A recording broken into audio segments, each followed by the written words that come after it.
So now we're going to start up on episode 3, The Return of the Great Departed Soul.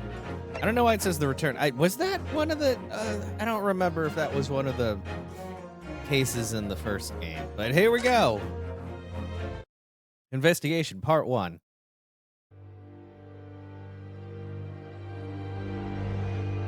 The Return of the Great Departed Soul. Like, what? Also, what is that? Is that a laser? The grand end of the century Great Exhibition of London.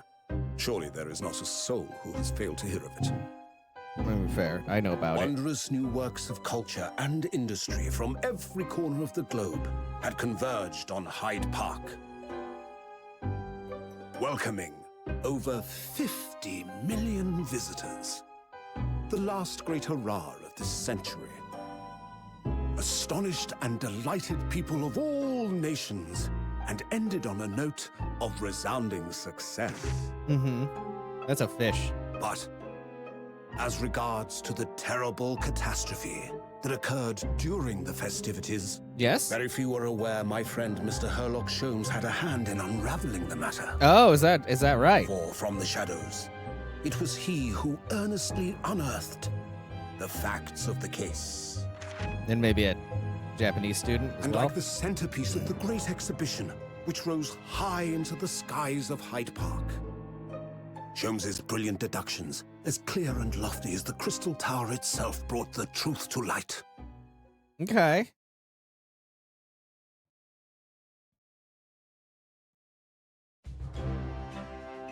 We're here at the showground of the Great Exhibition, which is absolutely packed with people. Wow. There's a lot more voice acting in this than I thought there would be. Pleasantly surprised. The weather is unusually fine, and we're about to witness a most extraordinary scientific experiment. Why would you say it's unusually Well, I guess they do live in Britain, where it rains a lot, so I guess it would be unusual for it to be sunny? I don't know. Oh, hello. Ladies and gentlemen, the 20th century will see steam engines and electrical power dominate the world. Well, mostly the electrical power, but the steam engines did start it. Horse-drawn carts will give way to the motor car. Ships will sprout wings and take to the skies. Okay, kind of, but not in the way you're thinking. And today, we showcase even more advanced technology. A glimpse into the future. A world first. A demonstration of my super high voltage instantaneous kinesis machine. That sounds like it's gonna just straight up kill a man. What? A man will literally be disassembled by a pulse of high voltage electricity and beamed to another location.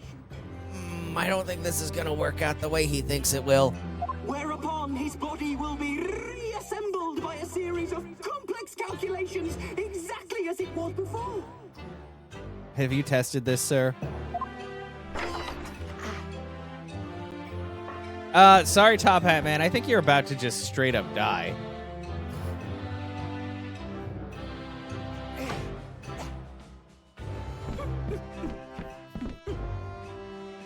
In but a few moments from now, this gentleman will, in the blink of an eye, complete an incredible journey through the air.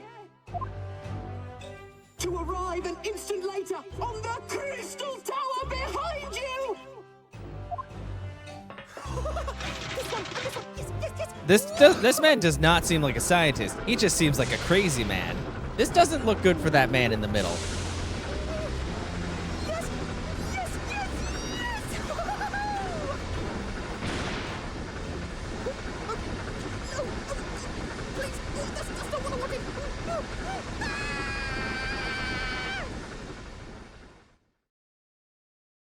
Sounds like it went off without a hitch. 22nd October, 9:30. Okay, so yeah. Runo, are you listening?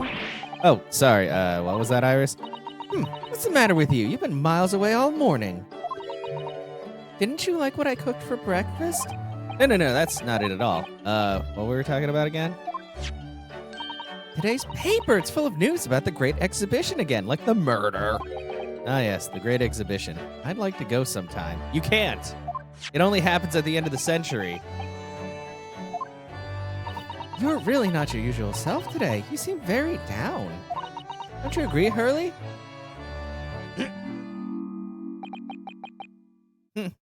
Hmm? Did you say something, Iris? Oh, he's not the only one who's down. Oh gosh, you're even more down.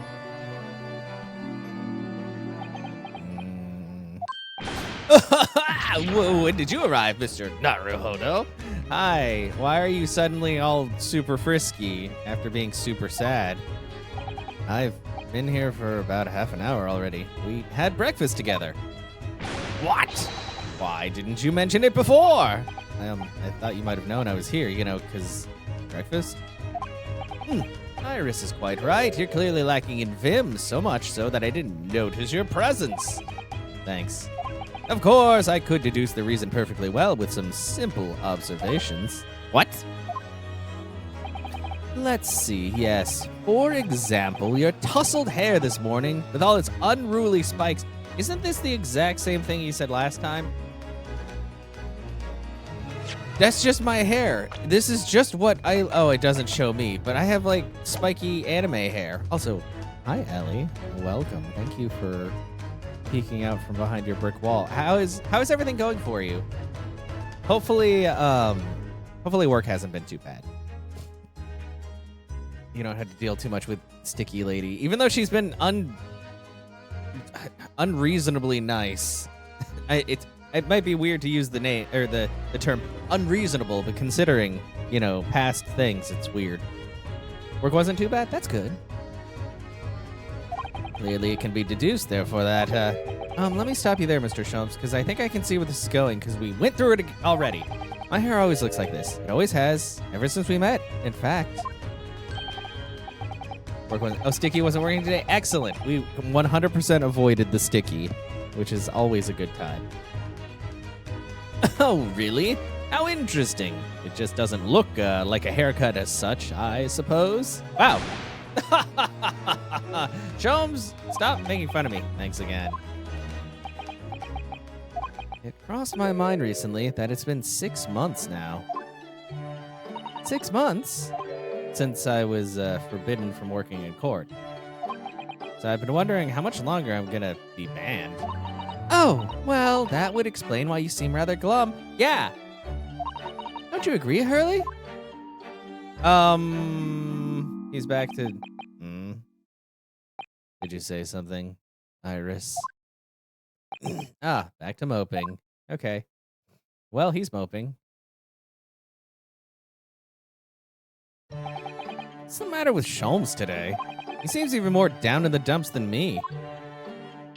I know, and the Great Exhibition is open. I think you'd be excited. Oh, why don't we all go see it together? I want to, of course I do, but I can't. Not for the time being. Why not? Why not? Why not? Because I'm a great detective after all.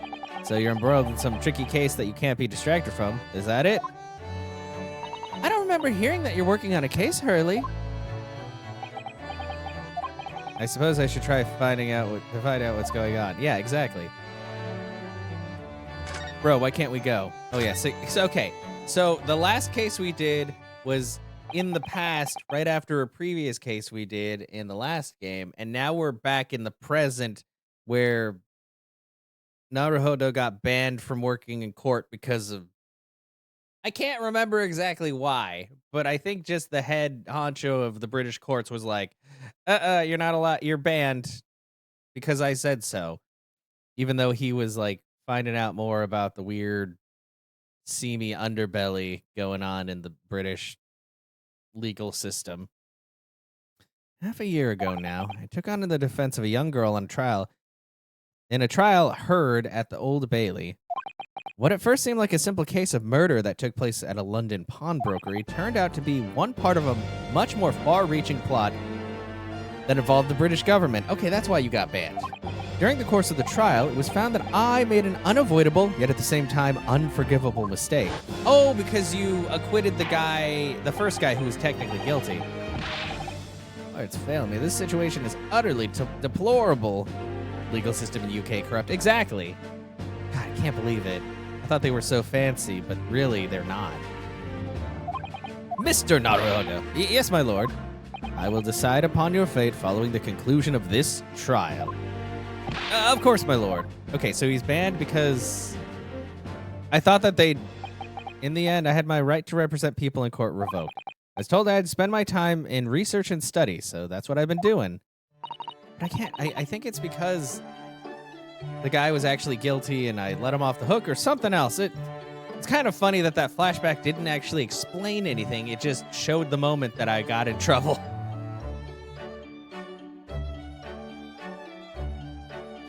You have, haven't you, Runo? Reading all those big fat tomes about British law up in your room, and the notes about Sholmes's old cases. Oh, by the way, Ellie, when I was in your stream and I was talking about blowing things, I meant with this. I have a little, like, rechargeable air blower thingy, and my keyboard looked especially dusty, so I was like, I need to take care of it. And then it typed some things to you that didn't make any sense at all. Yeah, sorry. I don't trust... I'd probably, like, knock myself out if I tried to, like, actually blow dust off of everything in my apartment. You know when you are blowing something up and you start getting those little stars from, like, overexertion and you're like, oh, am I gonna die? Yeah, that's probably what would happen. Brewing Iris's special blends of tea, fetching my daily bread for me. Huh.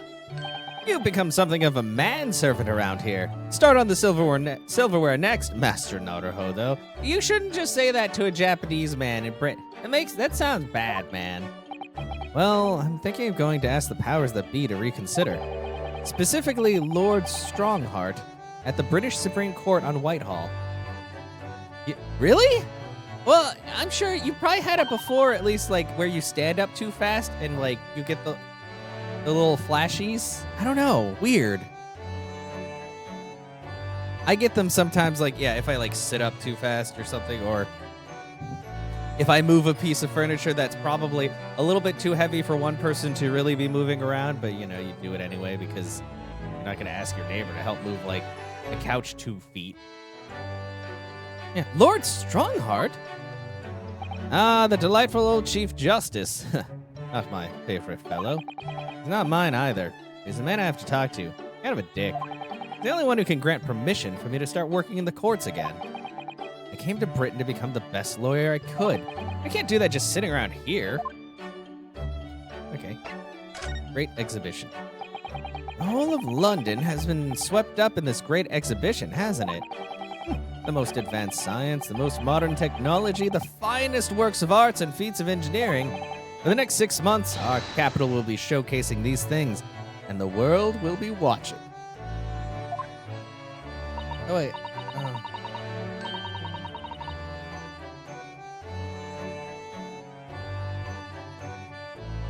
Okay, so the Great Exhibition was...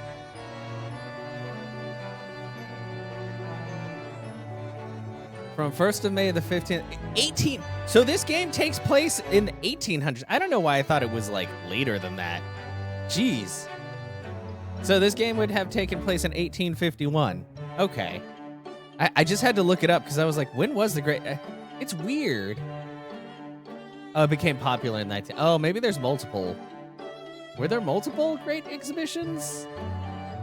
Oh, exhibits. Admission fees. Whoa, you could go there for £1 per day? And then reduced to 5 shillings per day. I don't know what that means.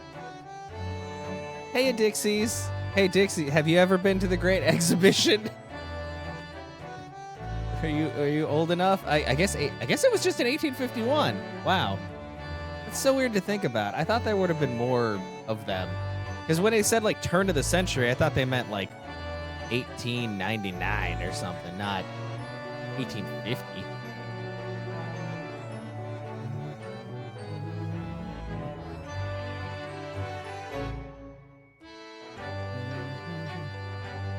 Anyway, sorry.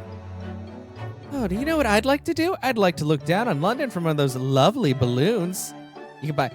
What? Do it! Ellie, please do it. for me. That makes me kind of mad. Because I could get like 2 pizzas for $12. But I mean, if Ellie can get cheap pizza, please do it. Then you could have, you'd have meals for like days with that, depending on how hungry. Look down. Do you mean those things fly? Yeah, they're balloons. Yes, of course. They fly high in the sky and don't even need wings to do it. All you need is hot air. They will last you for an eternity. Perfect. See? $10 for an eternity of food. I think that's a fair deal. But how? How does hot air have anything to do with flying? It makes no sense. Well, you know, if you think about it, hot air is lighter than cool air, and if you do enough of that, it goes up in the air. I can't understand it at all. Well, maybe because you're not a cool science man. That's true of a lot of new scientific discoveries. Most people can't understand them at first, like the guy who totally killed a man. But in 100 years' time, all these things will just be common knowledge. Or forgotten because it happened so long ago. I suppose they might be. Mind you, some of the science being demonstrated seems very questionable. Something went wrong in the open experimentation stage yesterday, apparently. There was a huge explosion. Still, I wish I'd seen it, though. I love to see how bad some of these scam experiments really are. Wow. Which is like 31 cents. That's so cheap. God, I would love to be able to go to a museum and be like, here's like 50 cents. Says the innocent 10-year-old girl. Yeah, she wants to see death and destruction. One of those frozen pizzas takes you 2 meals, unless you're like crazy and want to stuff a whole one. Yeah. And we know that that can also cause gastric distress, so. Yeah, no, that's excellent then. I'd jump on that for sure. Man, well, when I got frozen pizzas the last time, they were like, oh God, I think they were still $5 each, even on special. But I also didn't, I got like, I got DiGiorno. I didn't get like whatever the generic brand for the store was. See here, every page of this paper carries some article or other about the Great Exhibition. But the brighter things shine, the darker shadows that are cast behind them. Personally, I find myself drawn to the darkness, to the impenetrable. That is my proper atmosphere. Okay, well that's good to know. Shadows cast behind? Is that a metaphorical way of referring to the back page of the paper? Oh, okay. So is that a hint to look at the back of the paper? Well, there's first test of matter transport device. It looked like it exploded. The Reaper attacked! Wait, somebody attacked? Ruffians aim to intimidate a man of justice. Lord Van Zeeks and compatriot cornered? What? Hi, Tarya. How are you doing? Welcome on in. You tried the popular trend that was happening a few years back, putting mac and cheese on top of... That was a trend? I thought that was just a thing that people did sometimes. Oh gosh. I know, if you go to like a Cece's Pizza here, they have like mac and cheese pizza. And it's pretty good. I mean, Italians probably think it's an abomination because every Italian I know is like, don't eat bread and pasta at the same meal because that's like so many carbs. And I'm like, we love bread and pasta here. Fighting a migraine, so you're not at work this afternoon. Oh, I'm sorry. Oh, I'm glad you at least were able to, you know, get time off to get some relief from it, but I hope it goes away soon. I'm doing all right. I'm a little stressed because my car's, I took my car in to have some stuff taken care of last Wednesday, and it's still in the shop. Thankfully, I did get in contact with the mechanic today, and they're like, we're just, like, either tonight or tomorrow morning, my warranty people are supposed to, apparently they have to send out an inspector because there's, like, a few things that they need to check out. But everything should be covered under warranty. Just, I need them to, like, okay it and do the work so I can make money again. Also, lost cat. Garlic bread and pasta. It is. I really love dipping garlic bread in, like, different sauces. It's good stuff. So many glowing reports about the Great Exhibition and everything that's going on there. Other than this rather gloomy-looking one, that is. Wait, what? What's the matter, Runo? The Reaper attacked? That's Lord Van Zeeks. I mean, he calls me learned Japanese fellow or whatever, and he sounds a little racist, but we're not wanting him to get, like, stabbed. This must be what Sholmes was talking about. Does he know any more, I wonder? Probably. What about the lost cat? Oh, I can't look at the lost cat? That's very important. Why wouldn't you look at the lost cat?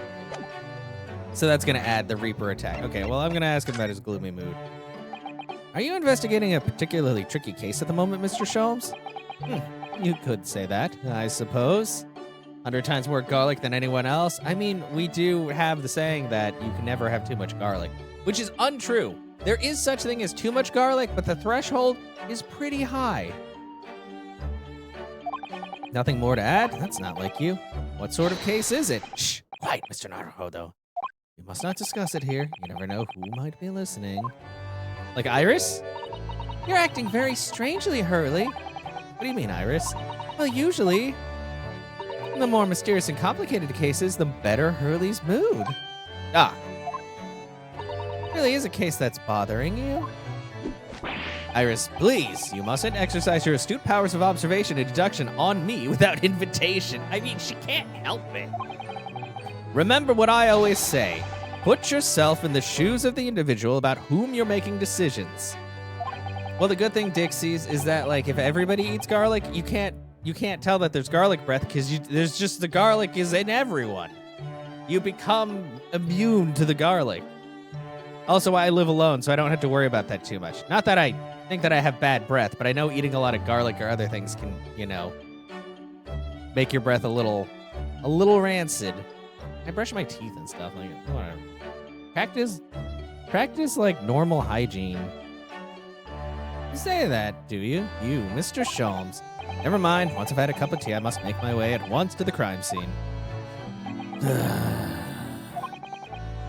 That was a deep sigh. Okay, how about the Reaper attack? It says in the paper that Lord Van Zieks was attacked. That's terrible. Yeah, what? It's just how it is, Dixies. You become used to it. You know the legend of the Reaper, the Bailey of the Course, don't you? Only too well, in fact. Yes, Prosecutor Barak Von Zieks. You can't say, oh. Well, I mean, mint makes your breath smell minty, and most people attribute mint as a pleasant smell. Although I guess if it was overpowering, maybe not. If you made people's, like, eyes water because of how minty you were, that might be a bad thing. Said if the Reaper is the prosecutor in a case, there's no salvation for whoever's in the dock. Even if the defendant is found not guilty. Well, except that guy was probably totally guilty, actually. Just not of specifically whatever. Once the Reaper has his sights, has someone in his sights, one way or another, that person's time left on this earth will be short. London's finest rogues always find ways around the law. They'll stop at nothing to secure an acquittal at trial. Falsifying evidence, paying sham witnesses, threatening jurors, bribing judges. But even such devious tactics such as these cannot save them from the hand of the Reaper.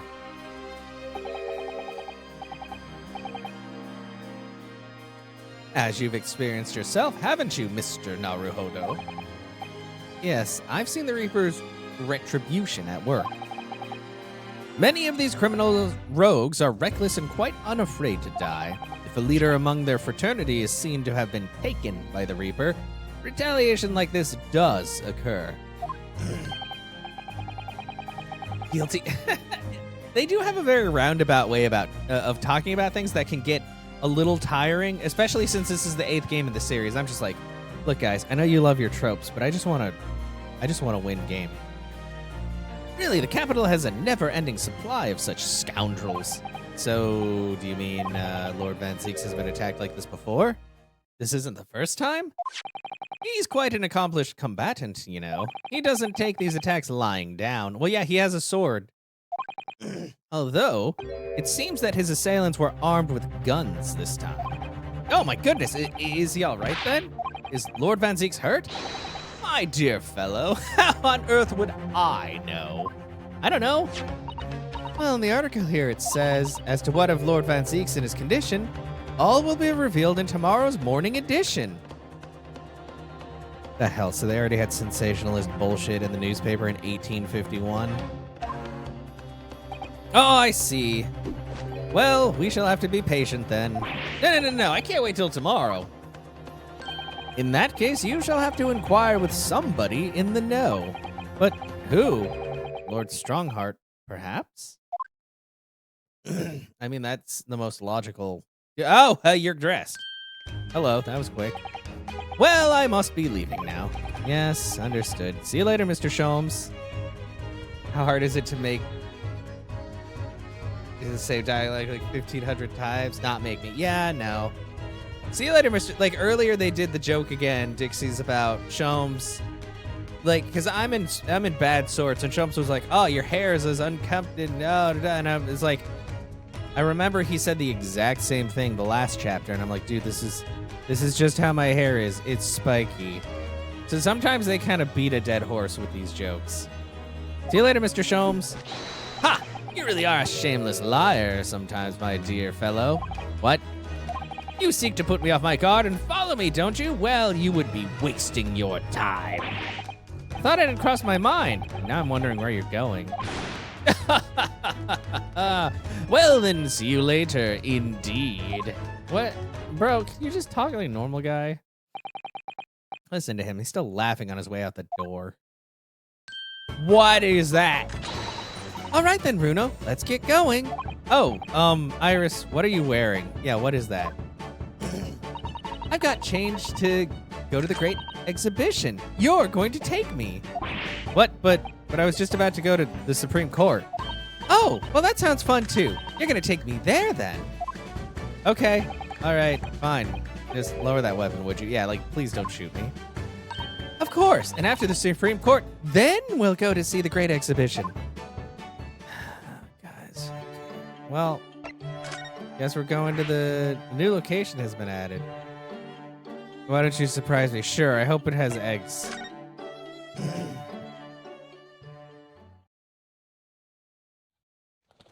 Hmm? 22nd October, British Supreme Court, Lord Chief Justice's offices. Oh, that's not what I do. The annoying little sister. I mean, she's all right. I get she kind of takes the place of Pearls in this one. I will say the animation of all of like the clock stuff happening is pretty pleasing. It's been about 6 months now since I was last here, but some things never change. Like the sense of foreboding I always seem to feel in this place. What are you doing? Doesn't seem to be bothering Iris at all, though. She's happily reading over there. She brought a book. She's going to the Great Exhibition, and she brought a book. Oh, I love this place. I always find so many interesting books here. Oh, okay. She's reading his books. Of course, I was forgetting that you've been here before. Family came here 6 months ago. When Susato-san was given the news that she was to return to Japan. Oh, I understand you wish to speak with me. Hi, sir. Oh, Lord Strongheart. I trust you've been keeping well? Let's see. Since you've arrived and requested an audience, it's been 4 hours, 32 minutes, and 26 seconds. I've kept you waiting a while. My apologies. Oh, no, not at all. I like nothing more than standing around staring into space. Good to know. Good to know that doesn't appear to bother him at all. How have I been here for 4 hours? Wait, let me check something. The history, did the history tell, because it was like 9 a.m., right? It doesn't tell me the time. What? So we just been here for 4.5 hours. Male Strongheart, Lord Chief Justice of London. He's the man who allowed me to start practicing as a defense lawyer when I arrived in Britain as a student. You need only savor the air for a moment in this grand office to understand his preeminent status. As you will be aware, the Great Exhibition of London is now underway at last. We're extremely busy as a result, policing the grounds, guarding new technologies, dealing with petty crime. Yeah, like, by the time we get to the exhibition, it's gonna be over.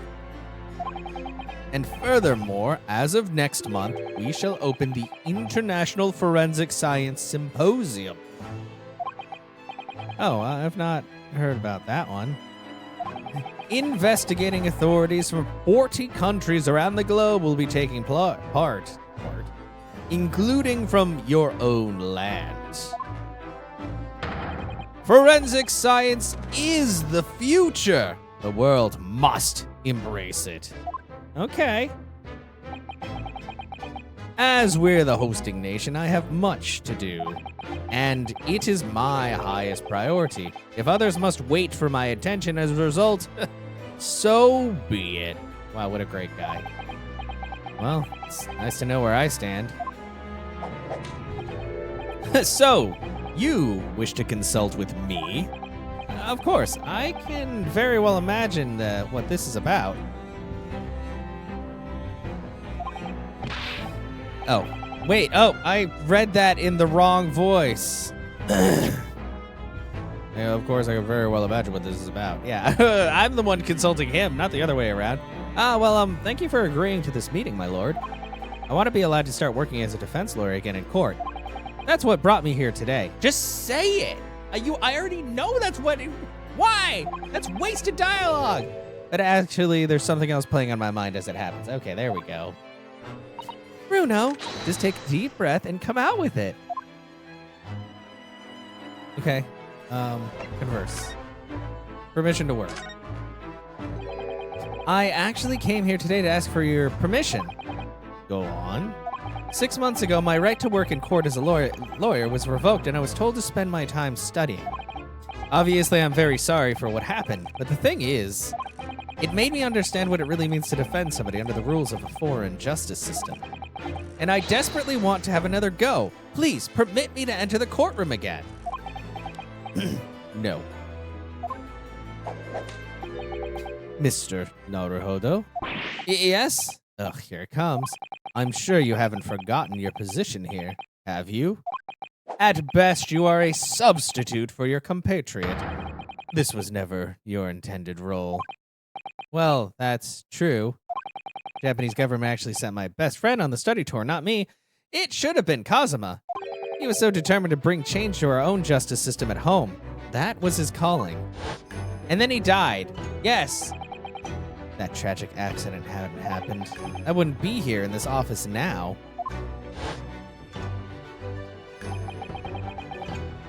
Mr. Osogi was my best friend, you see. That's why I can't leave it unfinished. I have to fulfill his calling for him. His calling, you say?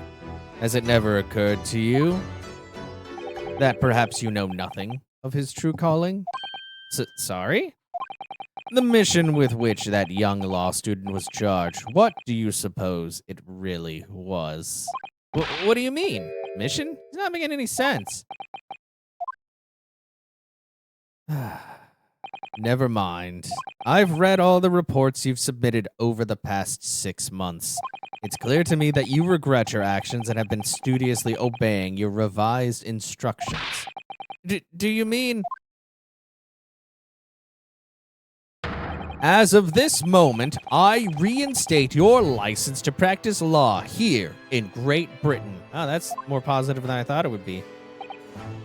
Thank you. Thank you so much. That's wonderful news, Runo.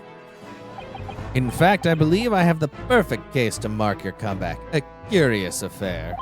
You'll consider it, I hope. Of course. Please, tell me more. Well, a curious affair. You described it as a curious affair.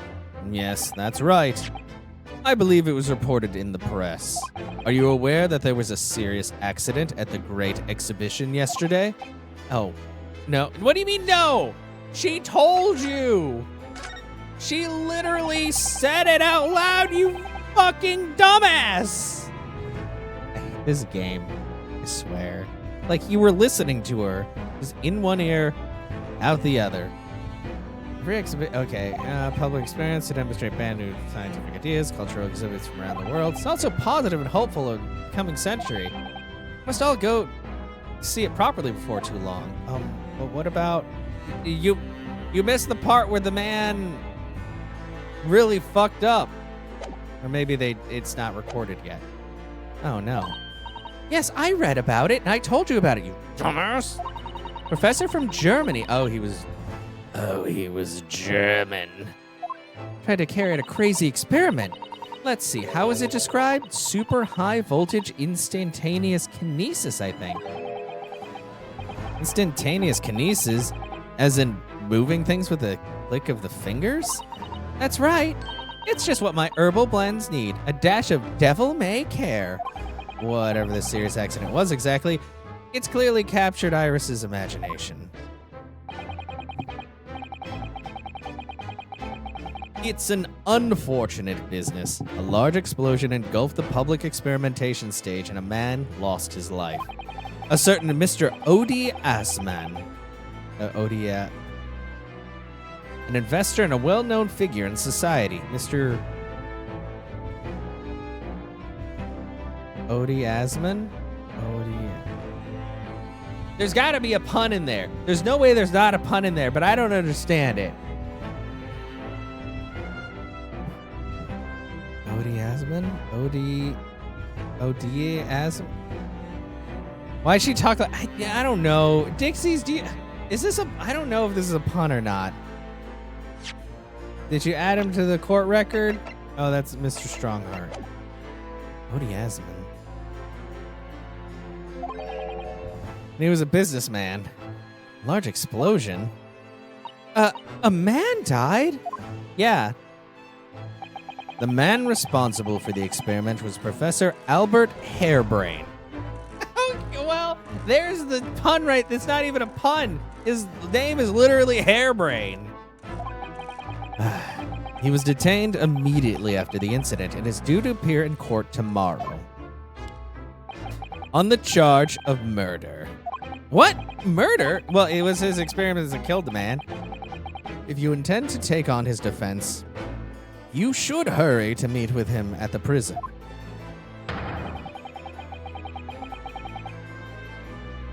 What? Yeah.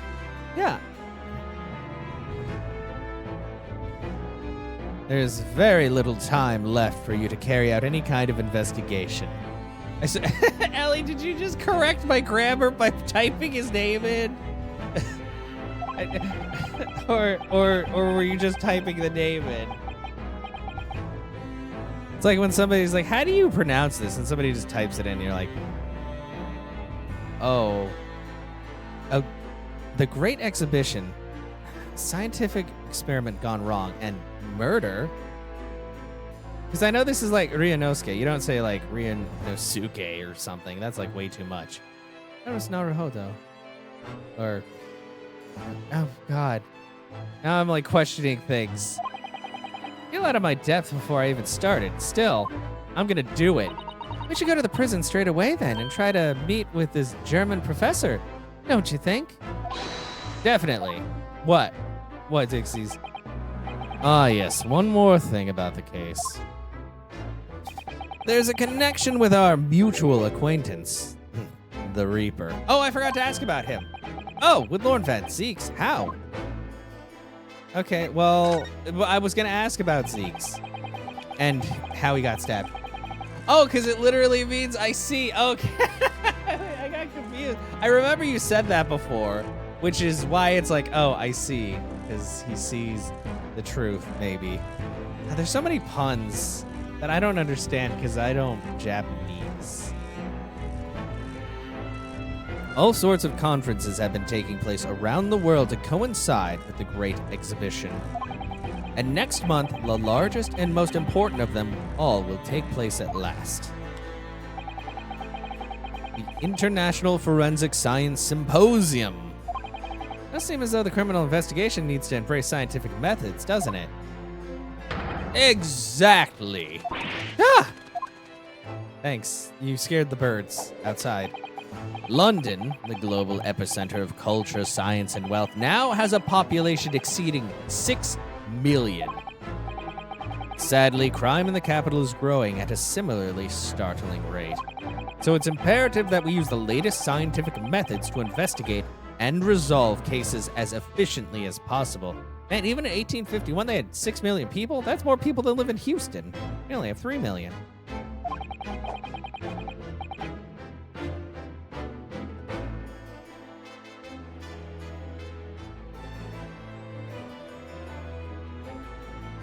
Which is what is known as forensic science, isn't it? Exactly. The future of policing. I get it. I get it. He's very loud and he scares Iris every time. Sorry, if there's a third time. Like, they really like to just beat a dead horse. Regrettably, however, Britain is currently dragging its feet when it comes to the adoption of forensic methods. Oh dear, that's alarming. More than half the population of all Sweden. Oh, jeez. Exactly. It's extremely alarming. Stop. Like, I should know that there are these tropes, but it's really annoying when they keep fucking happening. If I were Her Majesty's Attorney General, you can be sure the numbers of crimes committed and resolved in London would be very different to the current figures. And I can cite 12 solid arguments and 223 individual reasons to support my claim. Sorry, that's a lot. By way of apology for keeping you waiting earlier, I shall detail every one now. What? Oh, how fascinating. Iris, we're not getting to that exhibition. It all began okay, good. I don't actually have to listen to it. I'm about to black out.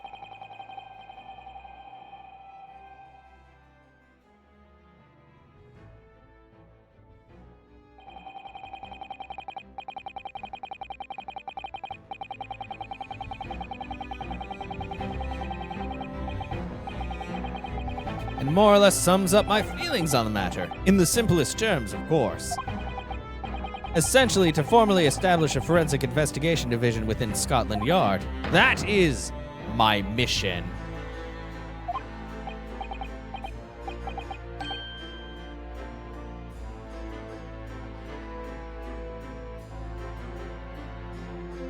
Okay, right, yes, that's wonderful. I am dead.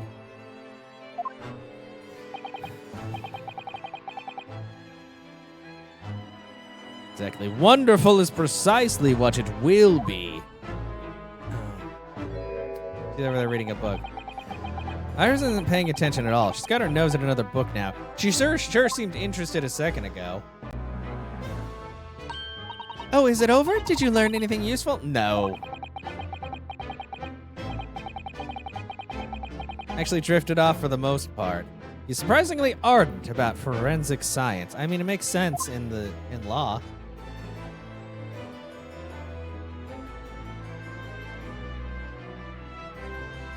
Dang, in just 10 years, the population of Sweden went from 9.378 million to 10.49 million.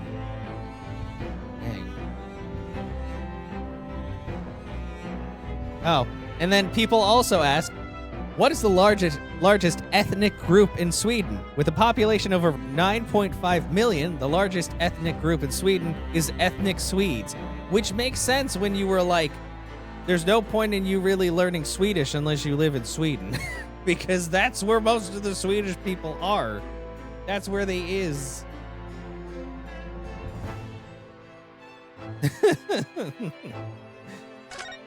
Oops, I asked him the thing again. No, he's gonna do this dumb thing again. No, I don't wanna, can I skip? Can I skip? Options, I didn't wanna press that.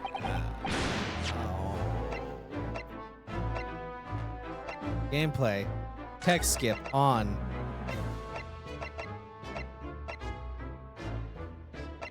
No! I gotta listen to it all again. More than, yeah. No. Okay, sorry everybody. Well, blah blah. He's doing the thing. I'm holding B and it won't go any faster. Just skip it. Why isn't there just a straight up like? Why can't this be like other visual novels where when you skip, it's just like, and then you're to like the next decision. Iris is just over. God. This is why this takes forever. Okay. Thanks. I'm gonna go check out the prison. I'm sorry, I asked about science. Just take me to prison.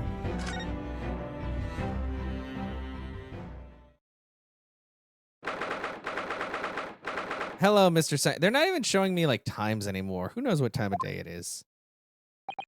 One said cell 11. That's this one. It looks a lot like every other cell we've been to. Oh, there's someone curled up in a ball in the back corner. Look. What's his name again? Professor Albert Hairbrain, wasn't it? Excuse me, Professor Hairbrain.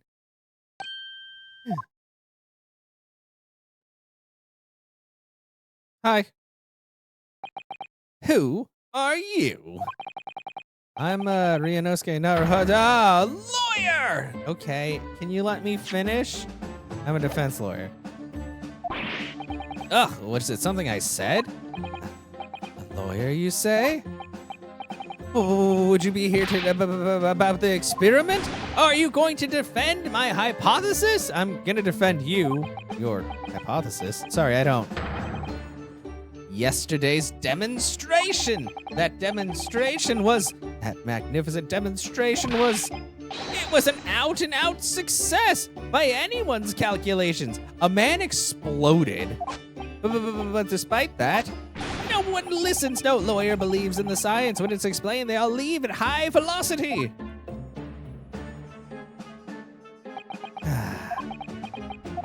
That's probably not a good time to mention that your zeal made my concentration leave for a while, too. I feel like I'm gonna hate this guy. Like I've hated almost everyone who's either been a witness or on the jury or that I've had to defend. I mean, my best friend at the beginning was a little horny for me, and like that was when I was playing as Susato. And then it just... Mr. Natsume sucks because he's just so skittish and weird. I already feel like I'm not gonna like this guy. Because he's just way too crazy. What do you mean? Nobody can be fucking normal in this game. They have to be like the most over-the-top whatever. And I'm like, I'd like the energy to be like, not that crazy sometimes, you know? But I mean, I'd hate most of these people in real life too. I'd be like, you're fucking annoying. Don't talk to me. You mentioned the demonstration yesterday. Papers have called it a spectacular failure. After all, a man died in the explosion, didn't he? Arrgh! Yes, you could interpret the result that way if you really wanted to. Well, I suppose in the strictest sense, the experiment was a failure. But at the same time, it was a great success. You've lost me. I saw it with my own eyes right there in front of me. Mr. Asman was spontaneously disassembled. Until then, everything was going exactly as my calculations had predicted. At that point, he should have been beamed to the Crystal Tower by instantaneous kinesis. However, the machine exploded and Mr. Asman in fact perished. Yes, I can't deny that part of the experiment was a failure. So what you're really saying is the large explosion that killed Mr. Asman was an accident, correct? But the bigwigs had you arrested on suspicion of murder. Okay, the music went away. You good? I was responsible for a man's death. That is the immutable truth here. And for that, I wish to be punished at once. But murder? Never in a million years. It was an accident. Simply an accident. I see. Hurley and I were talking about this. They were talking this morning, you know. He said the situation would change completely depending on whether it was treated as an accident or murder. How exactly? Well, if it really was an accident, then the professor's machine would be kept in protective custody. On what grounds? Ah, yes, it's newly established here in Britain. The Special Dispensation for Scientific Equipment Act. That's a mouthful. That one passed me by, yeah. But if the case is treated as murder, then they'll say my machine was the murder weapon, and they'll be able to pour over it as much as they like. If they examine it in detail, they'll find out how it's made, and then they'll be able to copy my idea. My precious hypothesis will be stolen. The machine must be protected from that at all costs. That is why it's imperative that this whole incident is shown to have been an accident at tomorrow's trial. I see now. Okay, cool. Instantaneous kinesis. I feel like I'm gonna regret asking this man about this. So, in short, there was a terrible accident at the Great Exhibition Showground yesterday. Yes! Or rather, no, the devil is in the details. Strictly speaking, there was a terrible explosion. Sounds the same to me.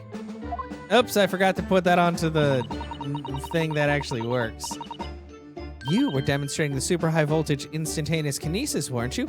How fascinating. Humans, like all matter, are made up of particles that are held together by electrical bonds. So it must be possible, using a sufficiently high voltage, to break those bonds and beam the particles through space. Just like Willy Wonka did. That's it in a nutshell. That's my idea, you see. That's my amazing hypothesis. Gosh, that's unimaginably high-level science. Oh, but dare to imagine it. Dare to dream of such incredible technology. Just think, one moment I could be here in the cell, and the next, I could be at the Great Exhibition again. Well, yes, that would be incredible, and also illegal. And the next, in the mere blink of an eye, I could be at the Great Parisian Theater, say. The possibilities are endless. The whole of our vast planet would be within reach. It's like, I like how both of those quotes were. Oh yeah, I deleted it. I guess it would make sense that those quotes would both be from Okami then. So no more hiding in wardrobes on rocky seas for 50 days. I don't really see it like that. What do you mean, Iris? Well, if you could travel anywhere in the world instantly, the planet wouldn't really seem that vast anymore, would it?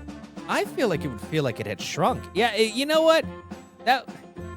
I mean, as cool as, like, teleportation is, I feel like it would kind of suck the life out of... Well, granted, Ellie, you did go traveling recently.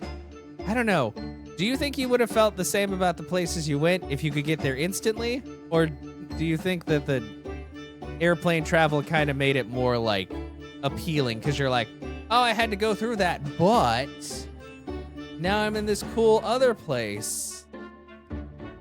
I guess it would be hard to tell until we had the technology, but I feel like maybe after a while it would become kind of stale. I don't know. Like, flying has made things much, much faster, but it still takes forever to get, like, from one side of the world to the other. My word, that's exactly right. What are the implications? What does this mean? Oops, that's got Professor Bunnybrain really worried by the look of it. And it's uncomfortable. Okay, you know what? Fair. So I guess being turned into a million tiny bits and teleported instantaneously probably would be a much more appealing idea. Because now that I think about it, it took me 17 hours to travel to Japan. And as much as I love Japan, you know, now I can be like, oh, that flight was so long ago. But being in a plane for 17 hours sucks. It sucks so bad. You got to go to the bathroom a couple of times, and everybody else probably has to go to the bathroom too. You're in this tiny seat forever. 22 hours, England to Australia, still a lot faster than car and boat. I mean, fair. But at least on a boat, you can, like, walk around. I don't know. I do want to get on a cruise eventually. Clearly, this is yet another case of just because you can doesn't mean you should, I suppose. The point is, my calculations are flawless. The science works. But without a practical demonstration, it means nothing. Instantaneously teleport to Japan or like Hawaii, Korea, New Zealand? Heck yes, yeah. And that's always the fly in the ointment. Because practical demonstrations cost a lot of money. Money that young scientists like you don't have. That's exactly it. Yes. Hurley's always complaining about it. He says the government should invest more in science. Well, anyway, I bumped into him at the right time. I met the well-known investor, Mr. Asman. The victim who died in yesterday's terrible accident, you mean? Okay, so that's why you were able to do the thing.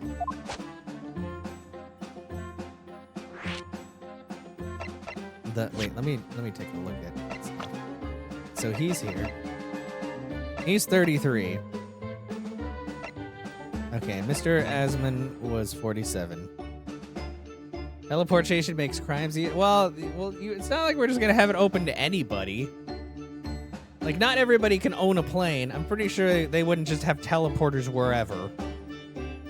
Well-known financier who perished at the explosion. Okay, yeah.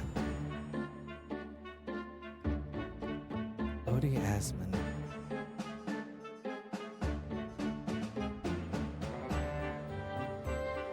He's an investor. I feel like his name is some kind of pun, but I don't know what it is. The full name of the man who died in yesterday's accident was Mr. Odie Asman, wasn't it?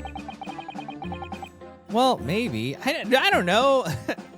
People talk about military secrets all the time, but you don't really see thieves like stealing that shit with planes.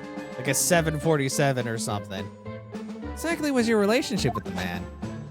He first visited me in my laboratory in Germany a year ago now. He said he wanted to invest in my immaculate hypothesis. I thanked my lucky stars. I see. So you hadn't really known each other until then. Money for scientific research? I'm so envious. As far as I was concerned, the man was an angel. Oh, really? An archangel, even. He was prepared to fund a practical demonstration of my hypothesis for presentation at the Great Exhibition. And if that went well, I could expect additional financial support from my research from the British government. Mr. Asman provided me with money and an exceptional engineer. He produced a machine to my precise specifications. But then your dreams were blown to dust in one enormous explosion. As you can see, I owe everything to Mr. Asman. I would never, ever have thought of taking the man's life when I could get more money out of him. Well, he seems genuine enough. I don't think he's lying.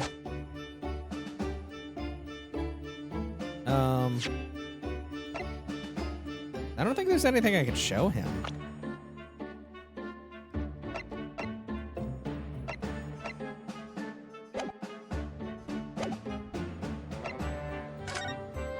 Like, where the hell else would I go?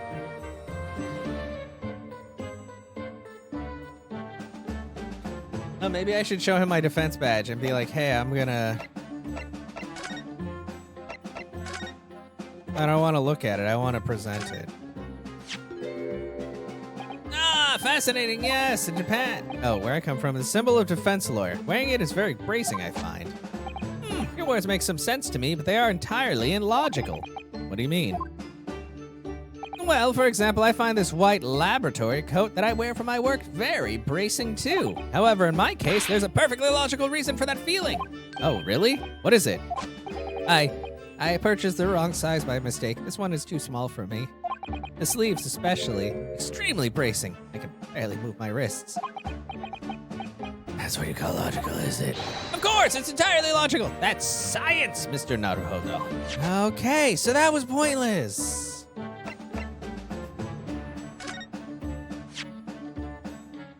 Ugh, how could this have happened? You must feel awful. As well as the man losing his life, the Crystal Tower was greatly damaged, too.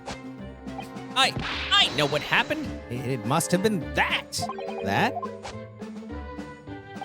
The day before the demonstration, I had my usual meal of frankfurters at the hotel restaurant. When I paid the bill, they gave me 3 shillings too much in change. But instead of saying anything, I slipped the coins into my pocket. They're still there now.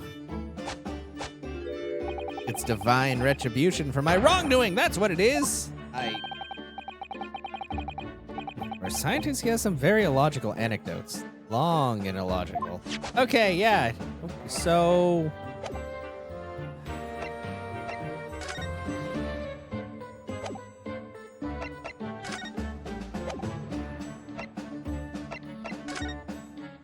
I guess we'll go back to Sholmes' place and see if we run into Sholmes.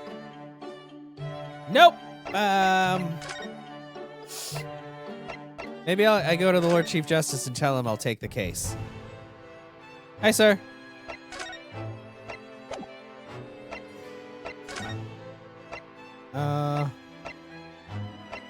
No. This is what gets me. What the hell do you fucking want me to do? Here, I guess this is the one place I haven't been. Okay, what to do? Well, I'm so excited so excited about the prospect of Naruhodo's Anything Consultancy opening for business again. Not what it's called. It's called Naruhodo's Legal Consultancy. Done a lot of studying in these past 6 months, reading law texts and judicial precedents. Sure, I'm a better lawyer now. Can't wait to start practicing again. Nothing's changed in here at all, though, has it? It's as though time stood still here since Susie went back to Japan. I wanted to keep it ready for Miss Susato in case she was able to return to Britain at any moment. So I've just left everything the way it was. Oh, I see, right. And there's me thinking it's because the way you are, Runo. You know, never bothering to tidy up, I mean. Iris, this isn't the time or place to bring up my tidiness or lack of it. Okay, cool. What the, why? Why am I in here? What? Why is the kettle always just up there?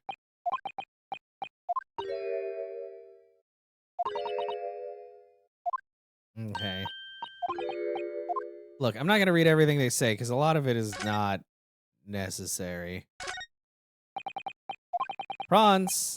Oh, he has an aquarium full of prawns. Oh, she named one of the prawns Runo. There's just a bunch of garlic up here. Oh, tea set. Okay. It's too bitter. Okay, cool. Tea set very bitter. What the? See, this is the shit that annoys me about this game. Why is there just a shovel? Oh, the office spade. Or the shovelers aren't represented to correct me. Okay. What? It's a shovel. Oh, the spade shovel argument. Yeah, don't argue with someone who has a gun. What the? Okay. Back. What the? Sholm's here.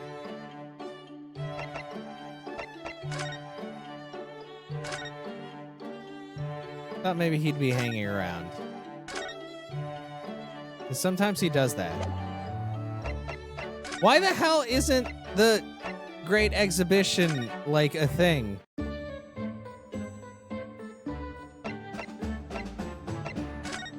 I already talked to this man about everything.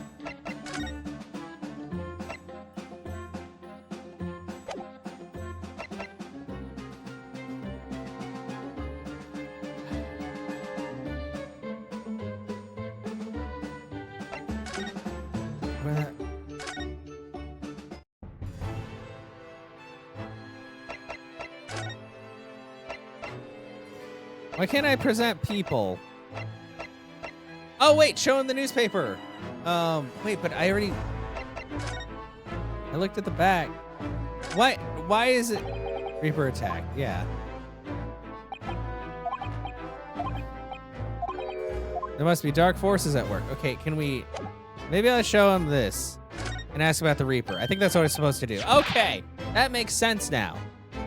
You're so tired, you think you'll lay down, but no, that's fine. It is already past 10 o'clock for you, which I know isn't super late, but you did work today. And you streamed the other day. Things take a lot of energy, Ellie. You have a good one as well. Get plenty of rest. I will speak more with you on the morrow. I hope everything goes well for you. And that reminds me, have you seen this? The reports of overwhelming success of the Great Exhibition? Of course. No, not that. The story on the back page. Yes. What story? The one about the Reaper man.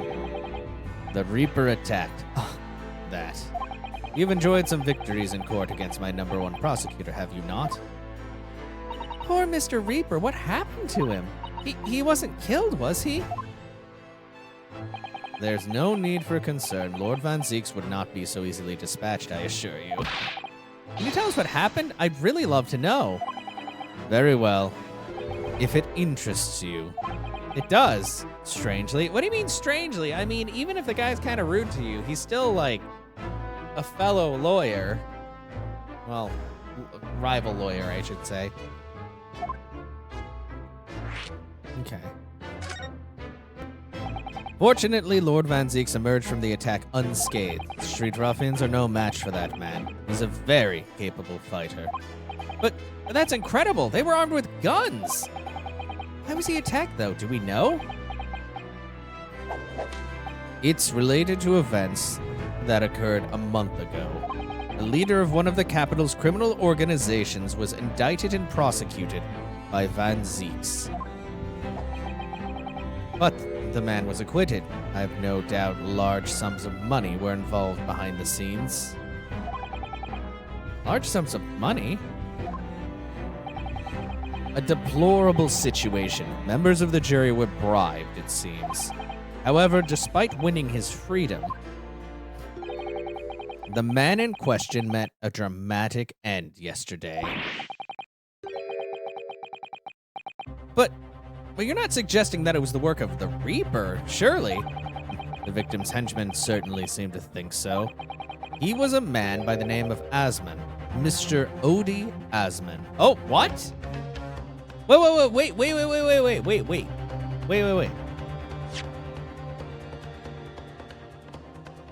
Oh, okay. So, Asman wasn't as cool of a dude as we think he was.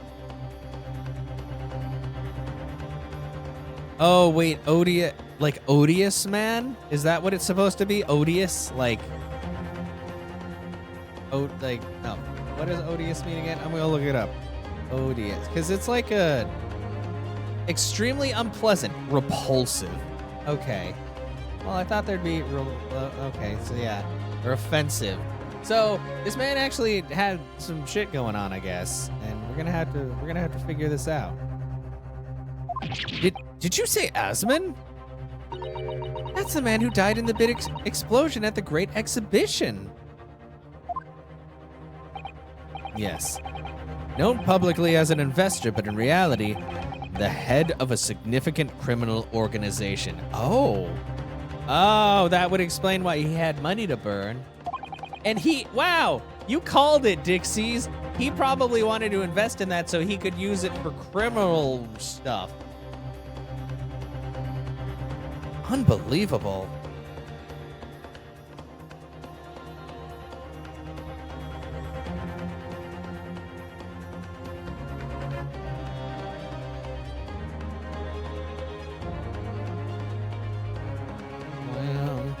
Unbelievable. Yeah, wow. I wonder, could I ask you something, Lord Strongheart? Try me. Why do you use Lord Van Zeeks as a prosecutor? All the criminals who manage to get off in the courtroom meet with mysterious ends outside the courtroom. And fearful of that fate, they seek to strike at Lord Van Zeeks first. I know there's no evidence that he actually is the Reaper in that sense, but still. Odie ass man, yeah. Oh, he loves the ass. Something's clearly going on here. I have Van Zeeks work for the prosecution service for 2 reasons. Firstly, the man is the best prosecutor in the capital, bar none. Yeah, I mean, why wouldn't he use him? He's really good. And secondly, any deaths of criminals that have occurred outside the courtroom following his trials are nothing to do with him. That doesn't make sense. How can you explain the way that so many have died if not by someone's hand? Well, he just said not by his hand. Van Zeeks may have earned himself the moniker of the Reaper, but he is no killer. So he will continue to prosecute on behalf of the Crown. Unless he wishes otherwise, of course. I don't know. It doesn't sound like he has much of a choice in the matter. Call me crazy, but...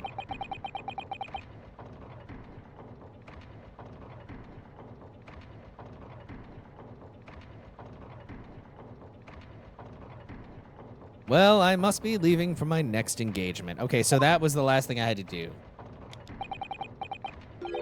I'm already 11 hours and 16 minutes late. My colleagues may be starting to fidget. 11 hours late? That's quite something. That meeting had already started when I arrived back here for this engagement with you. So lateness was inevitable. Time stops for no man. I'm sure it stopped for me during those 12 solid arguments and 223 reasons. Oh, yes. Where would I find Lord Van Zeeks now? I would assume he's at his office. Right. I'll go ask him about the attack in person. I want to get this straight from the horse's mouth. Are you calling that man a horse? Away with you now. I'm leaving Professor Hairbrain's defense entirely in your hands. Of course, yes. Thank you very much, my lord.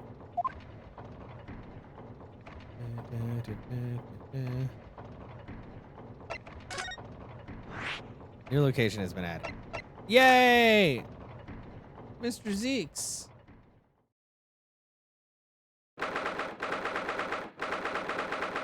Okay, here we are.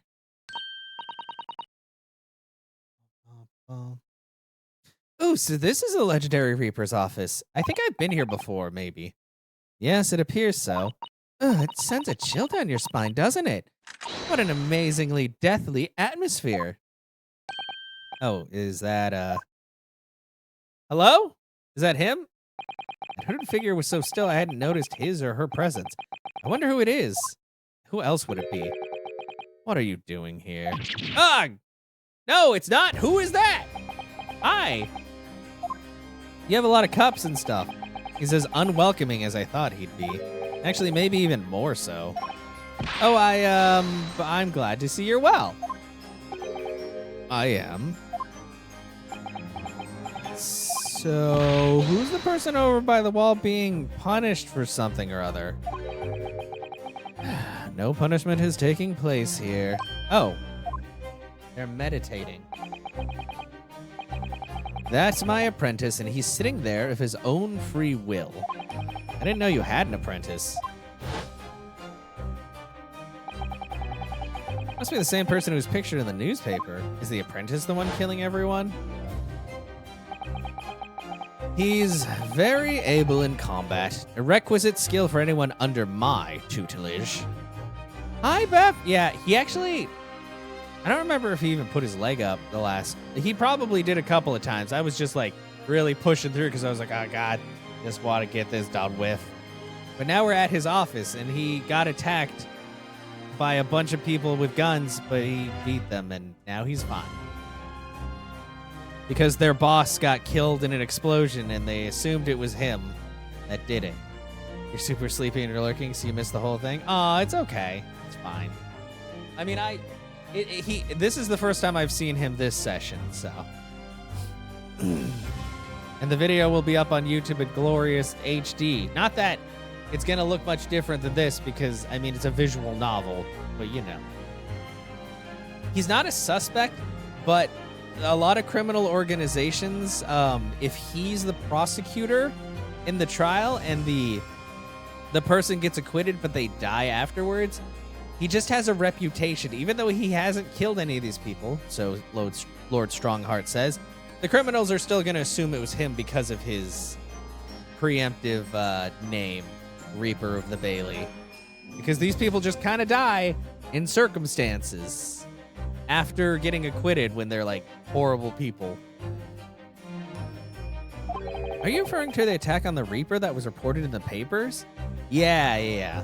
So and Lord Strongheart was very adamant where he's like, he hasn't killed anyone, and I have him as my prosecutor because, quite frankly, he's just the best prosecutor we have, so why wouldn't I use him? And he was like, yeah, and he could stop whenever he wanted, which makes me wonder if Lord Van Zeeks can actually stop whenever he wants or not. I feel like there might be something else going on. The Reaper? I'd be interested to know the Reaper's true identity myself. Assuming, that is, such a fabled figure genuinely inhabits our great courtrooms. Okay. The Reaper... Oh, last night's attack. I feel like it's his assistant. But it might be somebody else. Lord Strongheart said the assault last night was some sort of revenge attack? True, carried out by the henchmen of Odious Man's criminal organization. The investigation meant their arrests were imminent. Sleep talking pretends to be Batman in his sleep. That would actually be hilarious. Presumably some hoped to kill me before that happened. Odious man. I'm pretty sure it just means odious man, which just means like he's repulsive, but I don't know. He's always masqueraded as one of London's most powerful financiers, a global investor. But his enormous wealth came to him by underhand means via his criminal activities. And he used that money to buy himself a verdict of not guilty when he found himself in court, didn't he? Being prosecuted by you, Mr. Reaper. But the man got his comeuppance in the end. Yesterday, in fact, in extraordinary circumstances, it was a most unusual cause of death. I know about that. It was a super high voltage instantaneous kinesis gone wrong. Mr. Asmund died when the demonstration on the public experimentation stage ended in an enormous explosion. Correct. And you think that I had some kind of divine ability to cause an accident like that to happen, do you? Well, no, that does seem a little far-fetched. If this man really is the fabled Reaper, then he has to be innocent of this particular death at least. Wow, rude. I think he's just Lord Van Zeeks. I don't know if he has a pun. Like Edgeworth didn't really have a pun. Von Karma didn't have... Well, maybe the pun of Von Karma is the fact that his karma came back and bit him in the ass. Because he was a dick. But most of the prosecutors just have a name. I don't know if there's like... You can check and see, though. If you find anything, let me know. Maybe it's like some secret Japanese joke. Strange how this has worked out, isn't it, Runo? I mean, what with you taking on the professor's defense for the trial tomorrow? What? You're going to be defending him? Oh, yes, that's right. Though I barely know the man's name yet, to be honest. Albert. Albert Harebrain. That's right. Do you know him by any chance? Of course. He's a contemporary of mine. We were at university together. You're... What? Oh. Your contemporary? I'd understood that Professor Harebrain was from Germany, though. Harebrain's from a respectable British family. Maybe a pun on the term Banjikusu, meaning there is nothing more that can be done, it's all over. Van Zeeks is reminiscent of the Dutch word ziek, meaning sick. Van, sick of. Oh. Well, he always does seem very sick of us. So maybe that's a thing. So Harebrain's not German at all. He's British.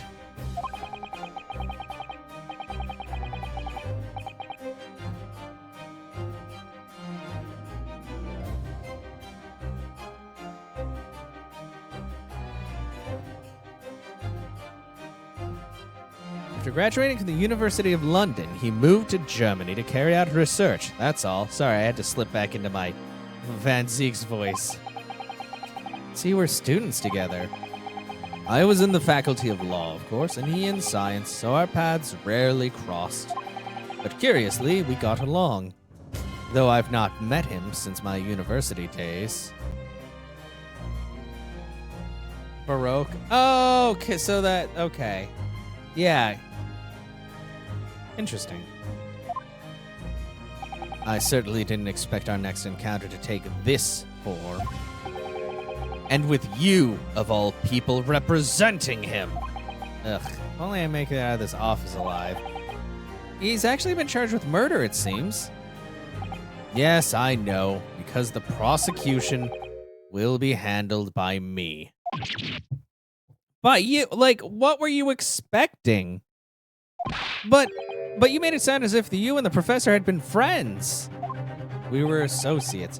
We are friends. It's true. Then why would you do this? If the Reaper is the prosecutor, there's nothing anyone can do to save him. He's doomed. Excuse me, I've won against this guy a few times. What's Lord Van Zeek's thinking? Okay, let's ask about the Reaper's identity. What do you mean by what you said before? If you'd like to know the Reaper's true identity, does that mean... I'm a crown prosecutor and a mortal like any other. I'm no demigod. Well, you do seem to be able to conjure up glasses to break out of thin air. But they've all died, haven't they? The people you've prosecuted, I mean. Whether or not the trial ended in a conviction or an acquittal. Those I prosecute are the vilest wretches of our society. People who without question deserve to be found guilty. The world is a better place without them. But that's not true of Mr. Natsume, for example. He wasn't a vile wretch at all. He's just an idiot. Nor was Ginny. In fact, she's ever so hard-working now.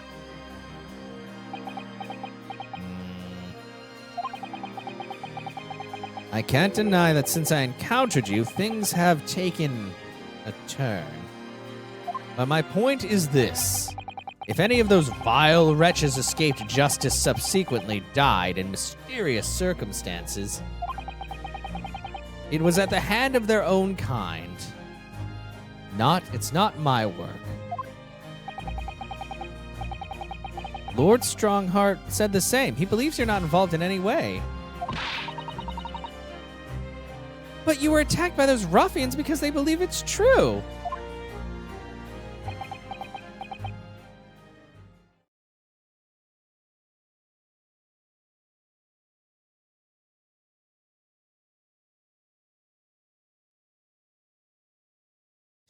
Brr.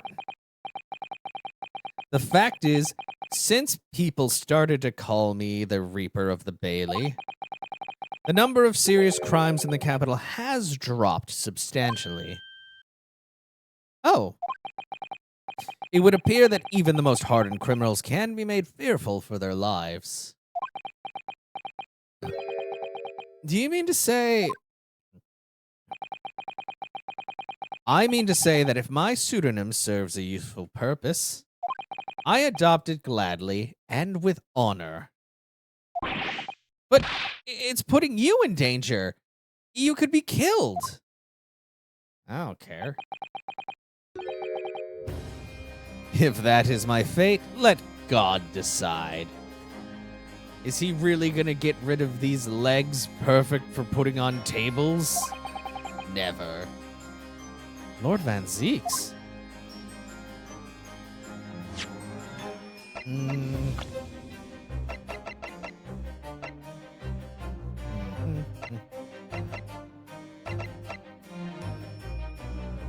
Oh, I can't. Oh, because I'm in the court record.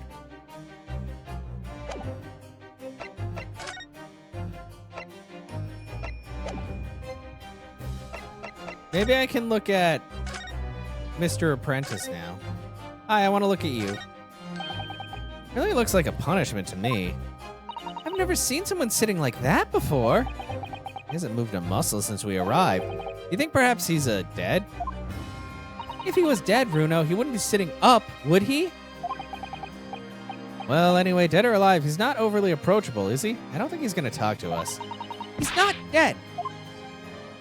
They just need to be preserved. Yeah, and formaldehyde. I was about to say. Oh, Beth. Yeah, it's okay. We'll just mummify him. Oh, look, it's a scale model of the Great Exhibition Showground. That's amazing. I wonder why it's here. Perhaps he made it to take his mind off the sadness of being too busy to attend in person? Or perhaps he's too embarrassed to queue up for a ticket.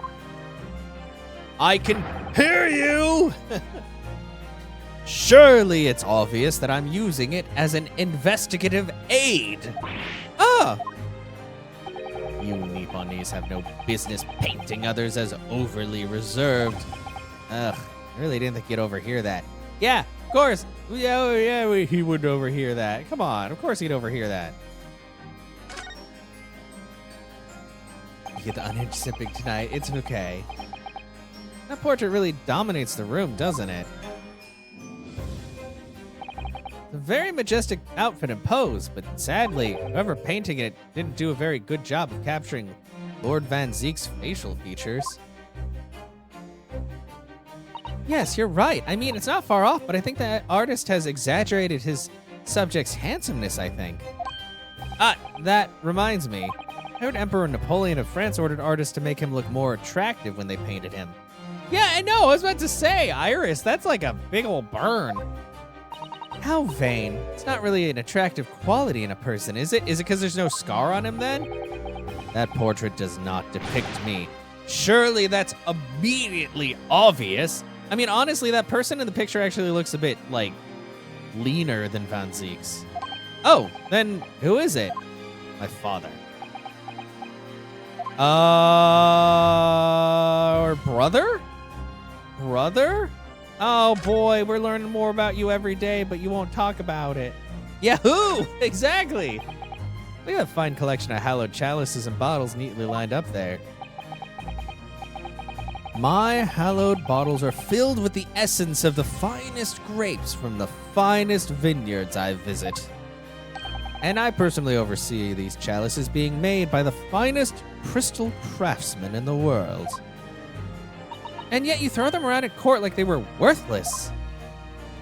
Yes, because this imbecile is so unimaginably and repeatedly wide of the mark sometimes. Oh. Before you open your mouth next time, you should consider the poor artisans whose work you defile. You're the one throwing it! So it's my fault? Silly me. Oops. How would I ever have thought otherwise? Yeah. Nice desk. Lord Van Ziek's desk. Look, it's so stylish. And that's the marble chess set beside it. Chess. That's the Western version of our Japanese shogi game, isn't it? You know, I'm actually quite good at shogi problems. Oh, really? You'd probably like chess problems in that case. I'd love to challenge Lord Van Ziek sometime. To a bout of shogi problems.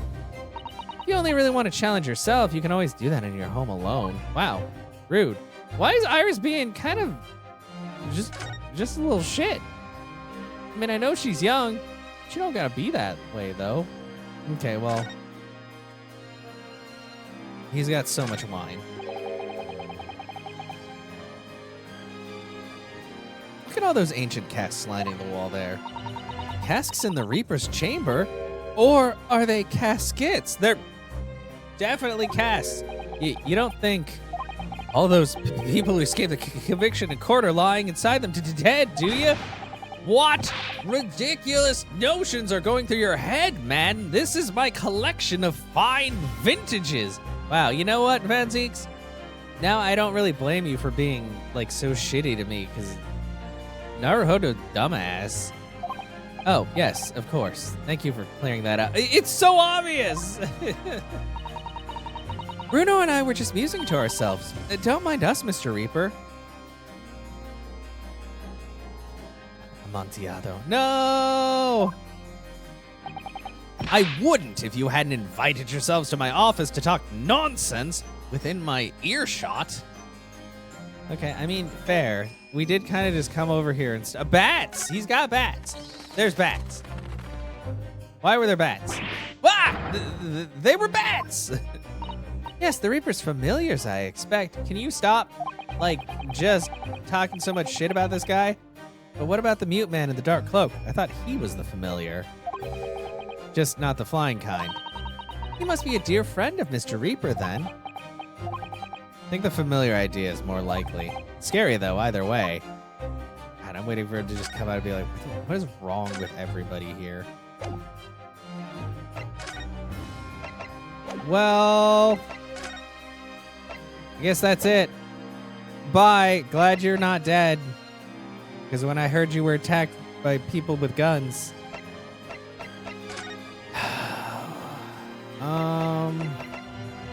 I guess back to prison to let man know that we're doing stuff.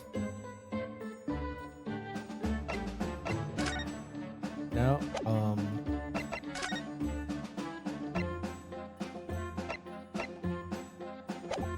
Never mind. Maybe I have to. Okay, let's go back to Sholmes. Maybe he's back. He's not. What the hell am I supposed to be doing right now?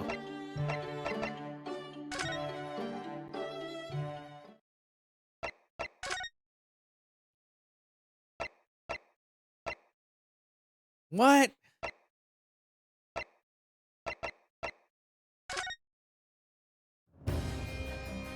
What does it want me to do?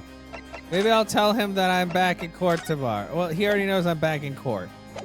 So annoying when it comes to this. Like, I already talked, and I can't talk to that man.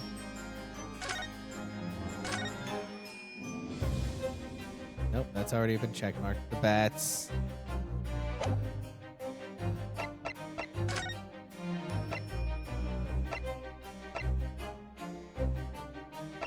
Present the paper, maybe? Lord Van Zeeks, about the article in this paper. Ah, yes. It seems there was a reporter nearby when that little skirmish took place. Okay, so I do show him this. I had no idea I'd been photographed. It was careless of me. It looks as though you had it was taken after the people who had attacked you had run away, though. Rest assured, the police have already apprehended every last one of them. There's someone else fighting alongside you, it seems. Obviously. And I think it's the same man who's sitting over there as we speak, isn't it? As I mentioned already, he's my apprentice. Perhaps you could tell us a little more about him? Oh, finally. Okay, there we go. This should be the last thing. He's in my tutelage to become a prosecutor. So you could say he's my apprentice, I suppose. You're the one who keeps saying that. Ah, like you are to Hurley then, Runo. I don't remember taking an apprenticeship with a great detective. It would make no difference. It adds on. Yeah, no, that's the thing that gets me. There's so much fluff, and this game is already quite long. Like, I've already spent like 12 to 13 hours on this game, and I've only done 2 cases. And that's not including today. And this has been about an hour and a half recording so far. He's currently compiling a report about last night's attack.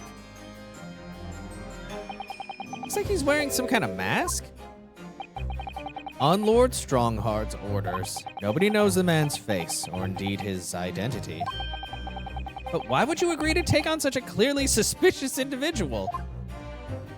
Lord Strongheart's orders again. Okay, so that's so suspicious because it sounds like Lord Strongheart literally has an assassin working underneath Van Zeeks to both scare the population of criminals and also to kill them.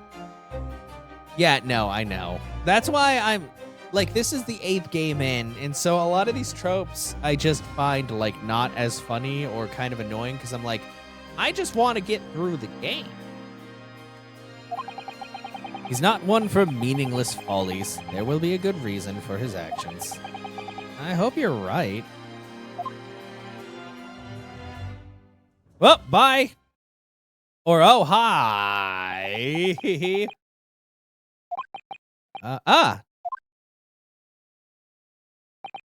The task is complete. Good. In that case, you can collate all the briefs. Meh.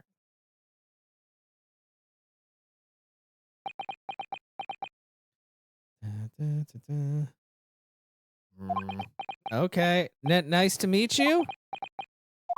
Cool. I also hate the fact that like a third of the dialogue in this fucking game is ellipses. I don't need that. It's a waste of my time. Just don't have him say anything at all. Back to work again. Oh, jeez. That was really strange, though. I've never met the man before. I didn't even know he existed, and yet, somehow it didn't feel like our first encounter. Apprentice has the handsome man lips. Yeah. Don't bother trying to converse with him. He says nothing to anybody from outside this office. Lord Strongheart has strictly forbidden it. Is this the man in the iron mask? Except he's an assassin prosecutor? Does that count as evidence? Yes. Where were those lips on the night of yesterday? Oh, I see. Why are you so interested in my apprentice anyway? Oh, no, I mean, sorry, I didn't mean to... The way he stood there so casually, yet with that flawless posture. It couldn't be. Wait, what? Wait, what? What? What is he talking about? Flawless posture? Excuse me? Ah, yes, there's something I've been meaning to ask you. Oh, what's that? That Nipponese man, is he faring well? Sorry? Hired too many writers so they'd include them sometimes. The one arrested twice in succession 6 months ago, with the stoop and the mustache and the jitters. Yeah, I remember him. He's annoying. Don't worry about it. Ah, Mr. Natsume, you mean? I'm not sure he'd be very pleased to find out you identified him from that list, Runo. It identifies him to a literal T, Iris. What am I supposed to do?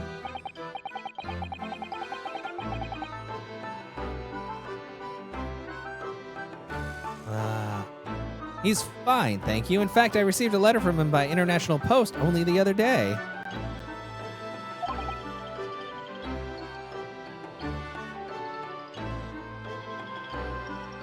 I see. Yes? Why are there so many ellipses? This game is so long. I think we can end our discussion there, don't you? There's little time left before tomorrow's trial. I advise you to spend it investigating the case. Yes, thank you for the advice and for the conversation. I can't believe he's asking after Soseki-san. After a Nipponese. Chad again got like 2 hours of sleep last night in KO. Hang in there, you can overcome. I will! I'll get past the ellipses. But I hope that you get more sleep. I know that you've been having to deal with all of the contractory type buildy stuff. Unfortunately for you, you can't just be like Hermes and turn into a potato while everything happens. Not sure whether to feel happy about that or worried. Well, it's just how he says stuff.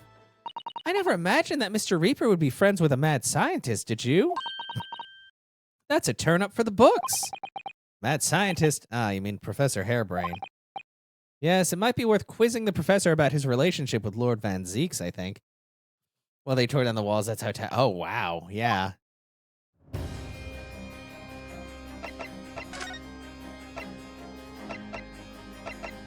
Okay, so now we can finally go back to prison.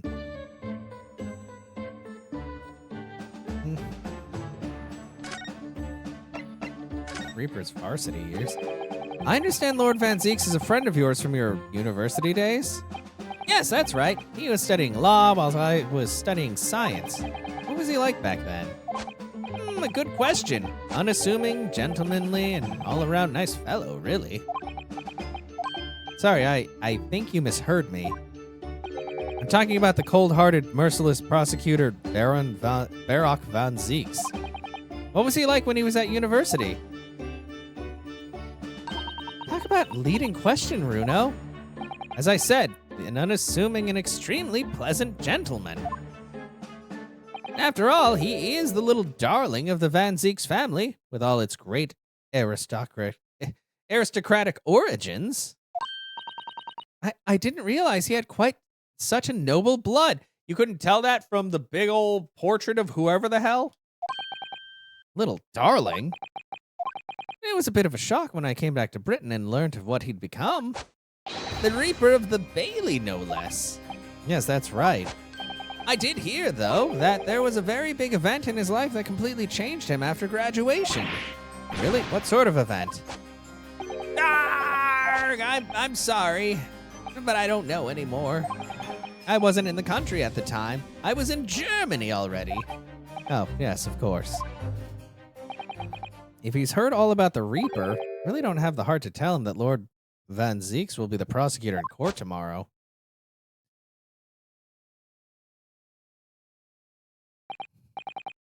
So, Professor, let me just make absolutely sure I've understood you properly.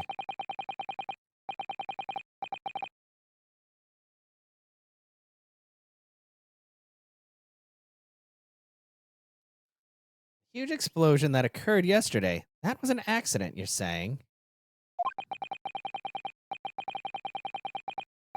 You had no intent to harm the victim, who is in fact the sole investor in your work. Is that correct? As correct as 2 squared is 4. I swear it. Okay, you could have just said like 2 plus 2. Yes, it's true that the man perished in a machine of my invention, so I know that I'm far from blameless in all this, but still, I would never use my discoveries, my inventions to take a person's life, not in a centillion years. I'm a man of science, it's all I know, you have to believe me, please. Do you believe me? Do you believe in my hypothesis? Science is the pursuit of truth, you know. I've always believed that all my life. Talking to a friend of mine, and she said, what? Oh, honey, I'm a man. Oh, wow.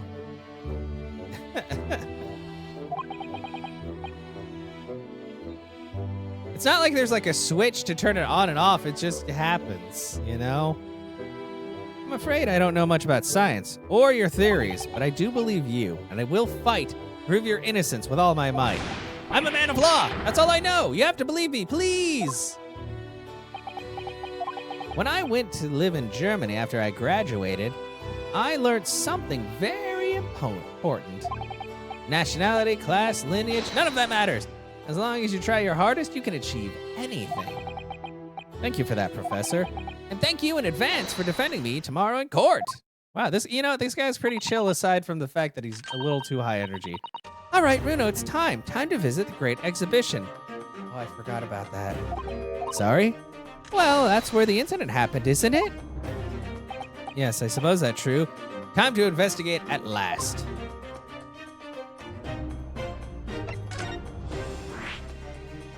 To the experimental stage.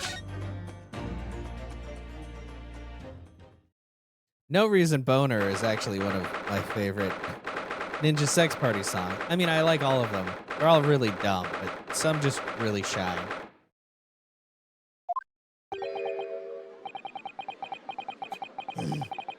The showgrounds are a little too big for my liking. We've been walking around in the dense crowds for 2 hours now, and I felt myself swooning 3 times. There are a lot of people, aren't there? I've almost been trodden on 3 times, too. Careful, won't you, Iris? Don't let go of my hand. Aw. Finally made it through the throngs, though, by the look of it. Here we are, underneath the public experimentation stage where the explosion happened yesterday. Oh yeah, the one that just came out? Galaxy Hamster is pretty good. I haven't listened to it too much, but I thought that the stop motion animation was really good for it.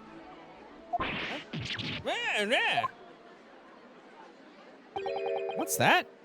I can hear voices from up on stage. Sounds like an argument.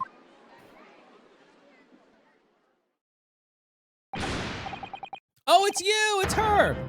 Right, I've had it with you this time. I'm warning you. I'll arrest you in a minute.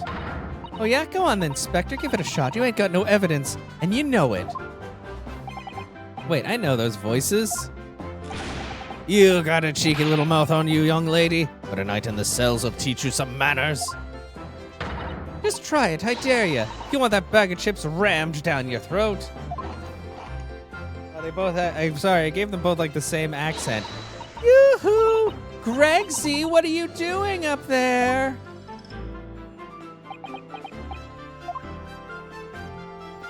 I feel like he just ran down the stairs. Ah!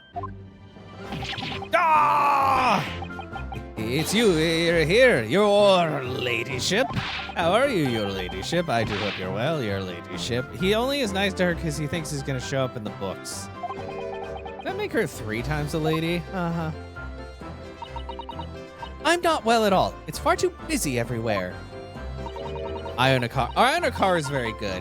Or Mansion Party is, like, they've had so many good songs. Like, I like a lot of their newer stuff more than their older stuff just because some of the older stuff is just, like, really off the wall. But it all captures the same, like, general zaniness.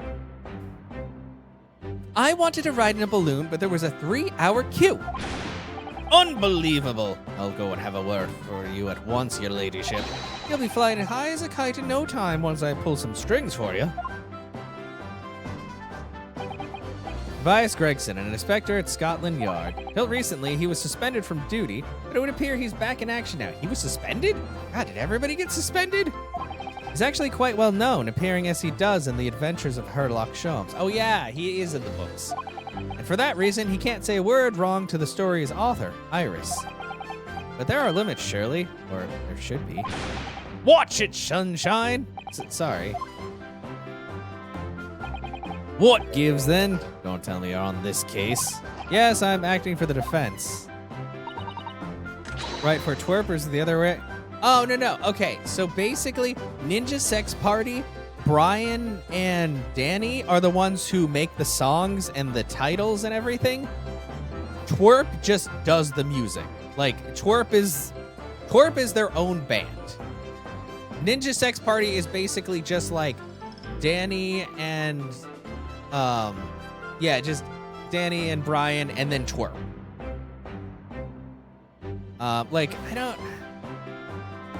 It's so weird to think about, like, because they've worked with a few different bands, and Twerp has also done a lot of collabs with, like, other random bands as well. But yeah, from what I can tell, it's like the music is done by, like, the actual playing of the music is done by Twerp. Yeah, Twerp is very good. Like, I like a lot of their stuff. It's very groovy music, which is nice. Like, I never was a fan of, like, electronica or anything like that, but I really like their stuff. So we're here to investigate. Okay. Dear me, that's the situation, is it? Really that troubling? Measly 5 bob, that's all you got? You're a lawyer, ain't you? You could stand to carry a bit more copper around in your pockets, Mr. Nara Odo. What? Hey! That's my last bit of spending money, that is. I haven't listened to them a lot while I've been driving, mostly because I try to listen to music that I feel like everybody is into, which tends to be like older stuff or more like progressive rock, things like that, but usually, like, if I'm alone, I'll listen to a lot of Twerp and other things that show up on the mix. Well, hey, that's my last bit of spending money, that is. Yeah, can have it back, but I'll have to charge you for all the bother, 3 bob. You can't steal from someone and then give them back their money and charge them for stealing from them. It's a cop right there. We'll just put you in jail. This is Gina Lestrade, a pickpocket or diver born and bred in the East End of London. In the case that led to my own suspension 6 months ago, this is the young girl I was defending in court. Yeah, I helped you. Why are you stealing from me? What's your problem, Odo? Diver? Pickpocket? What's with all the name calling?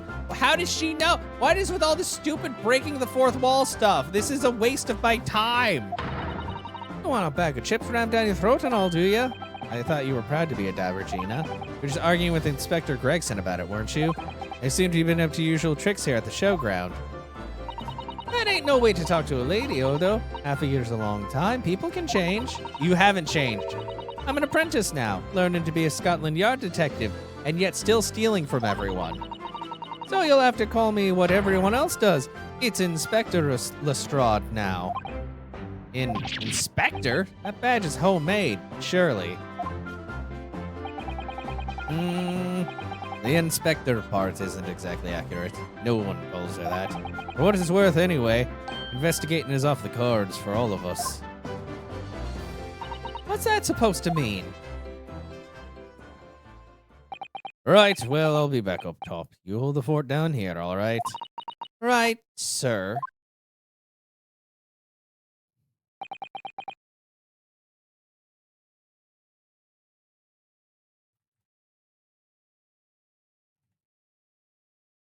This raises a lot of questions. It does.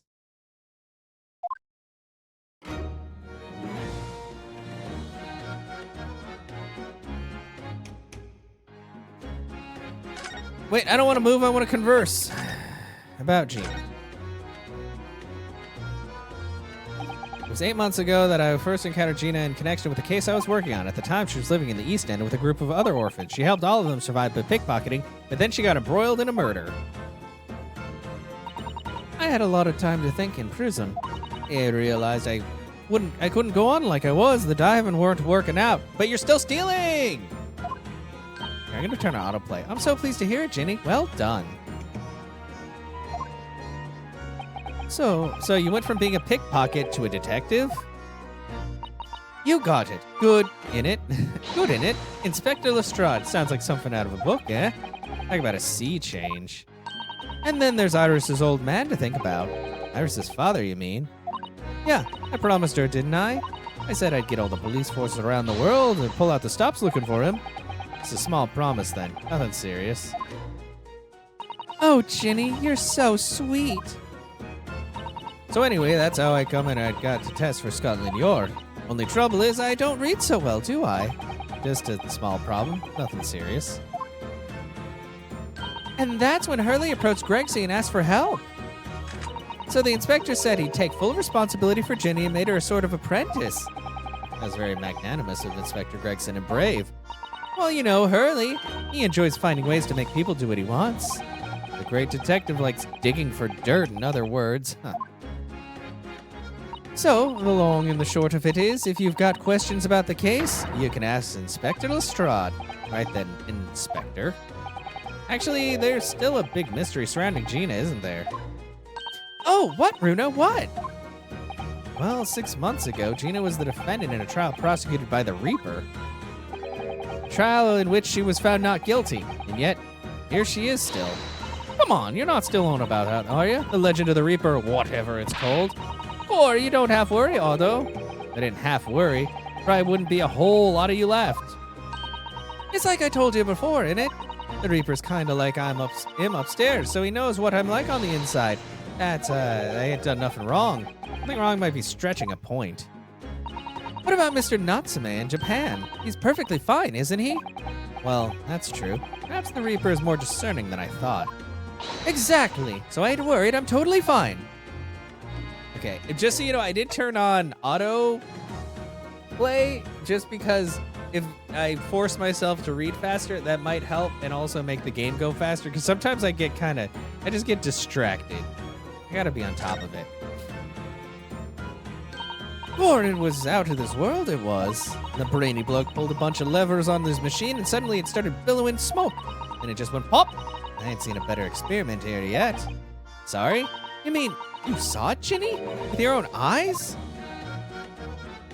Yeah, of course. The boss is in charge here, ain't he? Of keeping everything running smooth, I mean. Boss being Inspector Gregson, I suppose. That's gonna take some getting used to. So all I have to say is that I'm on duty and I can do whatever I want. Get this, I was up in one of them flying balloons when it happened, watching it from above. No, you're so lucky, Ginny. Maybe I should join Scotland Yard too. Yeah, do it. You know how to put the boss in his place already, right, Iris? You'd have no trouble at all. Then it's settled. When do I start? No, you can't join Scotland Yard, Iris. We'll see. Anyway, what I don't understand is, if the machine exploded so spectacularly, how can Professor Bunnybrain still be claiming that his experiment was a success? Oh, right. Well, it was a success. In a way. It was. How can it have been? Actually, let me check something.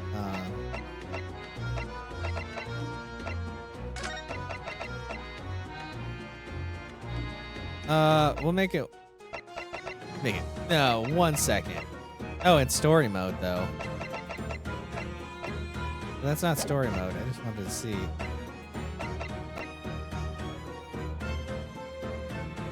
I wish that story mode also, like, what if that was where the voices were? Surely after the whole machine blew up, no one could call the experiment a success. It's like I said, I did some sort of work. I mean, yeah, there was a load of smoke and that whopping great bang. But where do you think they found the victim's body, eh? In the Crystal Tower over there. What? In the tower? Wait, what? But it should have been... You can see for yourself, can't you? Up there above the scaffold. Oh, where all the glass is broken, you mean? Yeah, the cage what the victim got in to start with. Really did get beamed through the air or whatever and landed all the way over there. So, you see, it did kind of work, didn't it? What? I don't believe it. I mean, I don't get the ins and outs of it, but anything's possible, right? With science. Oh, I tell you what, you can have this. It's a plan of the experiment they drew up at the yard. Are you sure? Yeah, go on. I had 3 bob off you before, so fair's fair. Yes, I didn't actually give that to you. Did I? Sketch of the experiment has been entered into the court record.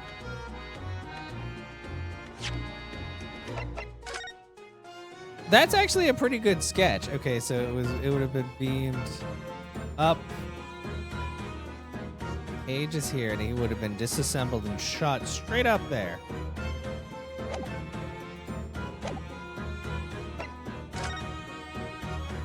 Something Inspector Gregson said before seems a little strange. For what it's worth, anyway, investigating is off the cards for all of us. Yeah, what does that mean? Yes, naughty old Gregsy ran off after that without explaining himself. Oh, right, that. The boss said no one's allowed to investigate that weird machine what blew up yesterday.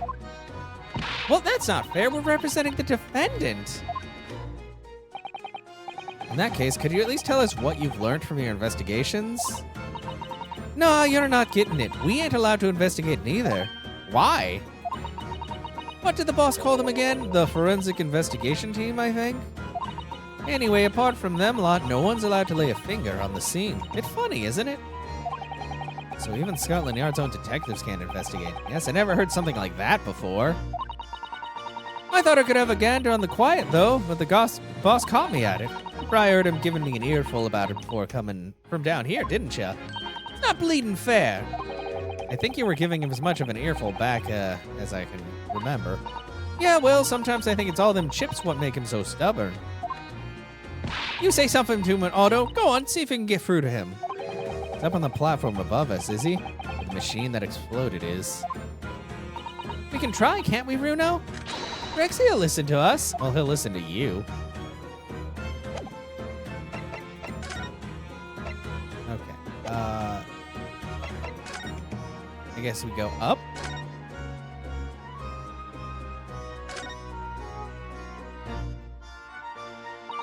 That's where the cove ended up after his instant kinesis or whatever they call it did, of course. They're calling the experiment a success? What's with the wooden scaffolding there for? The coppers, our lads, set that up after the incident happened. To get the body down, I think. No, really. Didn't you help to erect the scaffold then? Nah, lookout duty's more my thing. Wandering around the exhibition and keeping a lookout for the fun stuff. Mind, Gregson doesn't hear you saying that or he'll give you the boot. It's incredible though, isn't it? I mean, did the victim really abridge that gap by some sort of invisible kinesis? Maybe.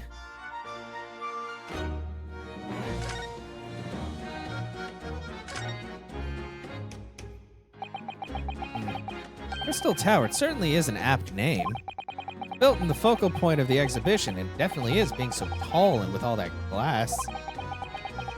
Can't imagine a building like this ever being erected in Japan. There are lots of exhibits inside the tower as well, apparently. Of course, there's an observation deck, there's also an art gallery, a zoo, and a museum. But I hear you have to queue for 3 hours just to get through the doors. At the moment, the shattered glass from the failed experiment may well be the biggest draw. Thanks to that accident, the whole tower is shut. Suddenly it's not Crystal Tower anymore, but the Crystal Glass Shower. Apparently everyone's taken to the skies now to look down at the disaster area from above instead. But there's a 3-hour queue to go up in the balloon now. As you keep talking about, Londoners must be very patient people. Okay, I guess we'll look at the trash on the ground. Oh, there's a chunk of something. For some reason, the ground is damaged in this spot. Look, almost as if there was a fire here or something. Yes, if you look closely, there's some scattered ash and burnt embers, too.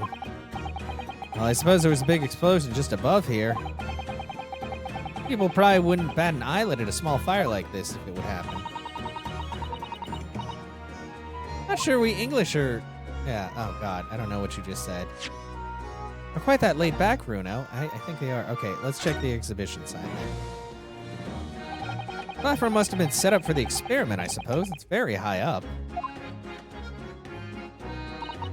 About 30 feet above the ground, apparently. That's what a policeman I spoke to just said. I don't really understand the feet very well. We don't use them in Japan.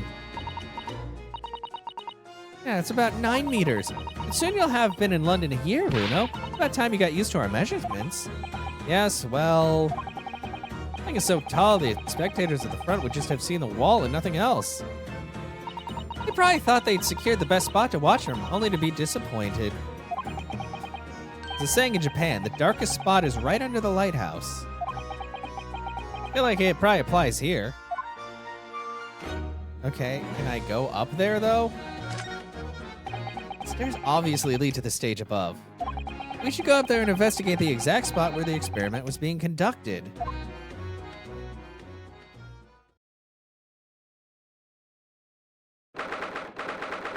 Yeah.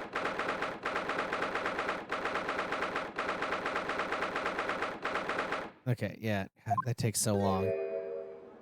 Oh, it's really bent looking. So that's it, is it? The machine that blew up. Oh, it must have been a magnificent explosion, and I've seen my fair share. You've seen things like this before, you mean? Of course. Hurley's always doing experiments that end with a bang. In fact, his own words, explosions are the very essence of chemistry. That might explain the smell of burning that frequently comes wafting up the stairs. One time he made something that exploded with such force it took the roof off the building. I wish you'd been there to see it, Runo. It's hard to get too excited about that, given that I now live in the roof. Well, anyway, that's enough about that. It's time to investigate. Okay. Ah, look, Inspector Gregson is over there. He seems to be deep in thought about something, whilst eyeing up the machine carefully. Really, he just looks confused to me. Okay, well, let's take a look at him. He's probably gonna be like, why are you up here? Ripped itself apart magnificently, didn't it? Magnificently and mercilessly. So someone stands in the middle of the machine to be disassembled and then beamed through the air. Yes, beamed, not blasted. That's the point. Yes, that part's crucial, really. Something like that even possible, though, Iris? Oh, Runo, I'm just a child. How should I know? Or are you fucking kidding me? A child when it suits you, you mean? Yeah. From what I can tell, I think if you were to pull this lever here... Stop! Don't touch that! That was practically instantaneous kinesis the way you flew over there just now, Gregsy. Please, your ladyship, I didn't mean to startle you, but I can't let you touch anything up here. So sorry, you can have some of my latest special blend to make up for it. His weird obsession with her tea. Oh, delicious! Ah, wonderful. Stuff really is wonderful. Just like old times, this is.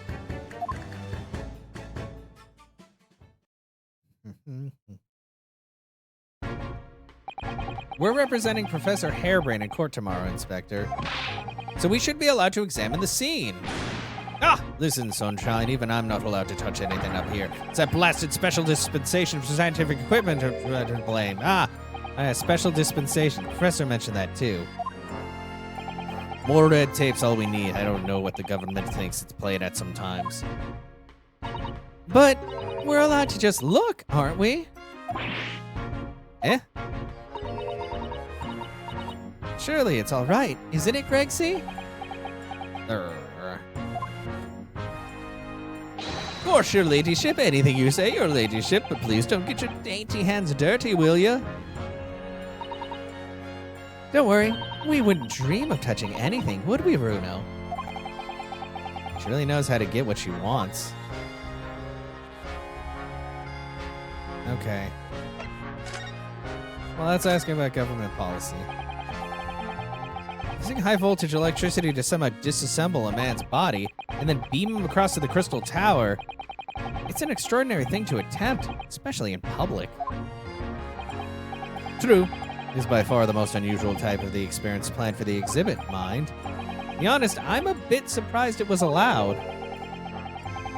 Carrying out something so dangerous with so many spectators, I mean. The government's doing everything it can to promote new science and technology at the moment. I'm more worried about being ahead of the game than the odd spot of public safety infringements. If they can be the first to develop some new technology, it makes Britain more powerful in the future, you see. Yes, I suppose that's true, in a way. So the powers that be are placing a heavy emphasis on scientists' rights at the moment. What sort of rights? Goes good, Shiro. They're making it so that any theories of the brains remain their legal property, as it were. Right through developing it into a practical idea and even going into production. Which is the infuriating reason our coppers aren't allowed to touch the crime scene. There's a new high-fat and special dispensation because it forbids it. I fucking hate that they say the whole name. I see now. The only people with permission to investigate here are from some brand new department at the yard. The Forensic Investigation Team, it's called. We've been relegated to keeping guard. Forensic Investigation Team? Any old fool can see this heap of scrap metal was a sham to begin with. Just because it says scientific experiment on the paperwork, you can't do a flaming thing with it. Poor Gregsy. He's very head up, isn't he? Don't say it like that. It goes good, but this investigation portion is taking like just fucking. It's been over 2 hours. I bet we're probably on investigation portion 2. No, it's still part 1. God, it's so long. Remind me again, what's this new legal act that means we're not allowed to touch the scene here? Are you having me at me, Sunshine? It's a special dispensation for Scientific Equipment Act. Yes. I think Harley mentioned that recently. With a real twinkle in his eyes, as I remember, because he's probably a part of it. I'm sure he did, your ladyship. I'm sure he did. Passed especially for this great exhibition it is. All scientists have to present their ideas or inventions to some suits. And if it gets rubber stamped, it's a guarantee of rights remain the invention's confidentiality. What does that really mean? Think about it. Think of all the world-changing new inventions on display every day at this exhibition.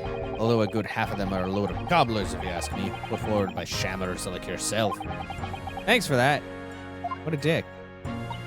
Oh, I love how absurd some of the inventions here are. It's all so fun. It might be fun to you, but a member of the force has been present at every single demonstration. Can you imagine it? Hang science, that's what I'd say. Oh, I don't think so. That sounds like my dream job. You'd soon think otherwise after spending a day guarding all these shammers' bogus contraptions. But if they're all bogus, how can anyone hope to demonstrate them? There'd be no point. Yeah, well, there's a point, sadly. Sorry? Thanks to another one of our government's bright ideas. If any theory or invention is deemed to show potential, the government hands out a research grant. Scientists gets funding? Exactly. And that's what they're all after. All these shammers coming far and wide to clog up Hyde Park. And who has to keep them all safe, eh? Who has to smile politely and welcome them? Us coppers, that's who. You can see why I say it now, can't ya? Hang science! Hang it! Oh, maybe I can see your point. That's still dumb. Yeah, okay, so he hates science because he has to do work.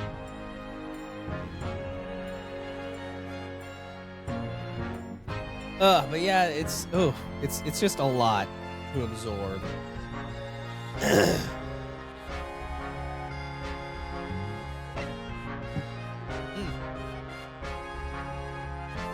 Sorry, I'm letting the water settle before I immediately go into another bout of talking.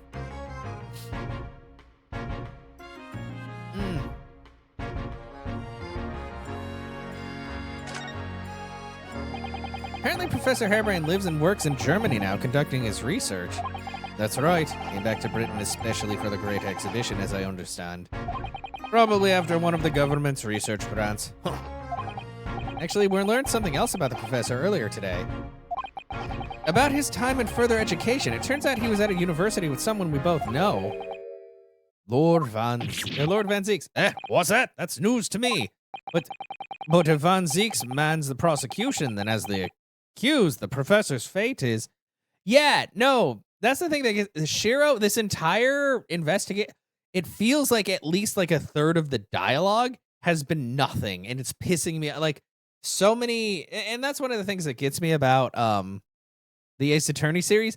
They love using ellipses way too fucking much, and it pisses me off. Just don't have them say anything if they're not going to say anything. I don't need to see the silence every time it happens. And when I was talking to Lord Strongheart, a lot of that felt just kind of bah. Like, a little bit of it was like, oh, okay, that makes sense. But most of it was just him just fucking saying whatever. Or him yelling and Iris being like, ah. And after the third time, I was like, I get it. Like, they like to really beat a dead horse with their jokes, honestly. And that's one of the things where I'm like, guys, come on. After the first 2 times, you really don't have to do it again. You really shouldn't. This game is already long as fuck. Yeah, but if Van Zieks mans the prosecution that is accused, the professor's fate is sealed? Because the Reaper will get him one way or another? Blimey, that man's beyond me. I don't know what goes on in that head of his. Talking of Van Zieks, this morning's paper ran the story of him being attacked. Read that? Yes, I did. Yeah, we already read that. Mr. Reaper's completely fine. Nothing to worry about. Yes, right. Glad to hear it. Still the Reaper, huh? How long's that business gonna keep up, I wonder? I don't know, man. Oh, come on. Yeah, this... Oh, Jesus. Why am I not learning anything about what happened here? The victim of this case, investor Dr. Asman. He was another one of the Reaper's victims, or so I heard. Stop with the ellipses. I swear to fucking God. Lord Barak von Zieks is a top-class prosecutor, but even he can't always push the right verdict through. Sometimes justice can't win. Yes, I've heard about jurors being bribed and evidence being falsified. And that's how the notion of the Reaper of the Bailey came about, isn't it? Obviously, Scotland Yard suspected Van Zieks initially. We all assumed he was taking matters into his own hands if he failed to seal the deal in court. Although the man himself denies that charge. Well, we've done a very thorough investigation, and the conclusion we reached, is that Lord Van Zieks is in no way related to the deaths of those people outside the courtroom. No question in my mind. I'd stake my reputation on it, I would. But if that's true, then how do you explain it? All those defendants couldn't have just coincidentally died if nobody killed them. I know that, but I can't explain it. It's a mystery after all, isn't it? That's the whole point of the Reaper. Professor Harebrain mentioned something else. He said that at university, Lord Van Zieks was a totally different person, easygoing and kind. You what? He said that it was after they both graduated that something happened to change the man. Do you have any idea what it was? No clue. You're lying. Really? Look, I've got my hands full watching over this frustrating crime scene. Why don't you go and make a nuisance of yourself somewhere else, eh? You're fucking lying. He's lying. Why aren't there Cyclops? Well, cool. How about I just examine some stuff? Considering how badly damaged everything is, Professor Harebrain was lucky to escape unscathed, I'd say. Should have a good look around the machine while we can, I think. Touch anything and I'll make sure to kill you before I get strung up myself, eh? I won't touch a thing, I promise, so please, spare a thought for your digestion. Anyway, do you really think this machine could actually disassemble people like the professor claims? He asks, looking totally incredulous. Give it a rest, sunshine. If we were allowed to examine all this bleeding scrap metal, maybe we could answer that question. But we can't, can we? Because of the annoying rules, you mean? Exactly, the annoying, obstructive, flaming rules. Oh, look at the base of the machine there. Oh yes, there's a tool of some kind poking through the wire mesh. It's a screwdriver, I think. Oh, isn't it a lovely one? The handle's in the shape of the capital letter A. It is? Oh yes, you're right.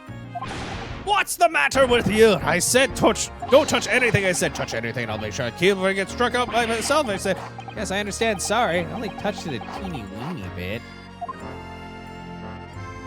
But Gregsy, I'm very curious about this screwdriver. Really, very, very curious. Of course, your ladyship. You're so clever, your ladyship. Fancy spotting something like this. I hate you right now. But I'm afraid I can't let you have it. But Bruno found it first. I assure you I'll investigate it thoroughly. Will you? Okay. He's gone off with it. That was very mean. I'm afraid Inspector Gregson is going to make a very clumsy and embarrassing mistake in next month's installment now. You messed up installment. Poor Gregsy. Okay, well, he's not here now, so we can look around to our heart's content, I guess. Or not. What's up? Oh, the dish. That amazing horn-shaped device is pointing towards the crystal tower. I suppose once people are disassembled by the machine, they're shot out of that thing to wherever they're going. I don't think it was supposed to shoot anything, Runo. It was set to beam people to the crystal tower where they'd be reconstructed in their original form. Well, I don't like the looks of it. If it was as amazing as it looks, the accident wouldn't have happened in the first place, would it have? Or, of course. I suppose that's true, yes. Nothing ever goes according to plan, does it? Anything else? I guess the balloons that she wants to take. So those are people carrying balloons dangling silently in the skies over London. I always thought the day would come when humans would discover how to fly. I never imagined it would involve them being suspended from colorful floating tamari handballs. I'm sure it must feel amazing being up there among the clouds. Let's take a ride together, Runo, please. If I'm being perfectly honest, I would like to try it. Without a cast iron guarantee the thing won't plummet to the ground, I'm too scared. Oh well, in that case I should tell you what Hurley said. It's physically impossible for a flying balloon to plummet to the ground as long as it doesn't explode. Nice. Yes. I'll be crazy, but I think that exploding part might play on my mind a little. Okay. Well, the levers. There are all sorts of strange buildings here in the Great Exhibition grounds, aren't there? Oh, I was looking at the buildings. I seem to remember something similar being exhibited in Japan one time. Oh, in your country, Runo, I do wish I could go and see it.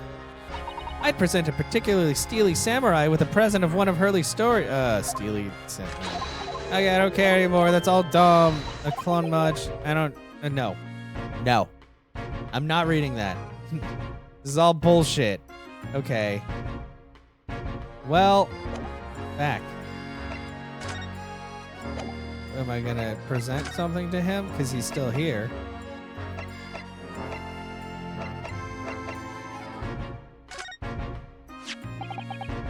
Inspector, have you read this paper? Yeah, two unwelcome blasts back to back. It's one of the exhibition and the Reaper getting attacked.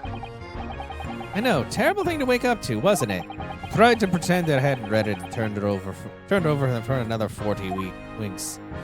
Thanks to that, I was laid up and got a roasting from the super. Some mornings are like that, aren't they? So it's literally, it's all fluff. I hate that shit. Okay, is it time to go back to prison then? Okay, he's not here at all. Awesome. Time to go talk to Baron Barock von Zeeks. There is no... What? Hello, what are you doing over there? I guess I can't talk to you. Lord Van Zeeks. I think he's ignoring you, Runo. The prosecution and defense should avoid speaking outside of the courtroom as a rule. So if anyone is being rude here, it is most certainly the man in black there standing between us. Oh, I see. Well, thank you for setting the record straight.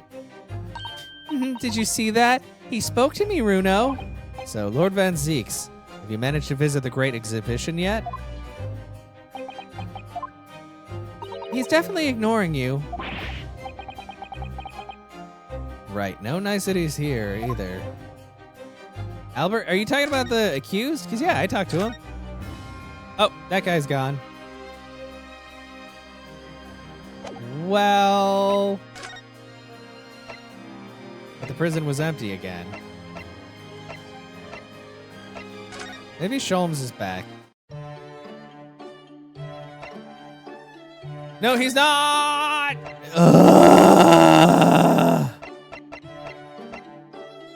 Go to what the fuck is Tuspels?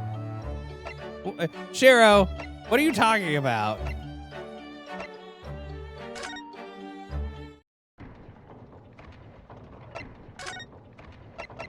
Do I have to go talk to fucking Ginny again? Is that what it is? Nope. You gave me that.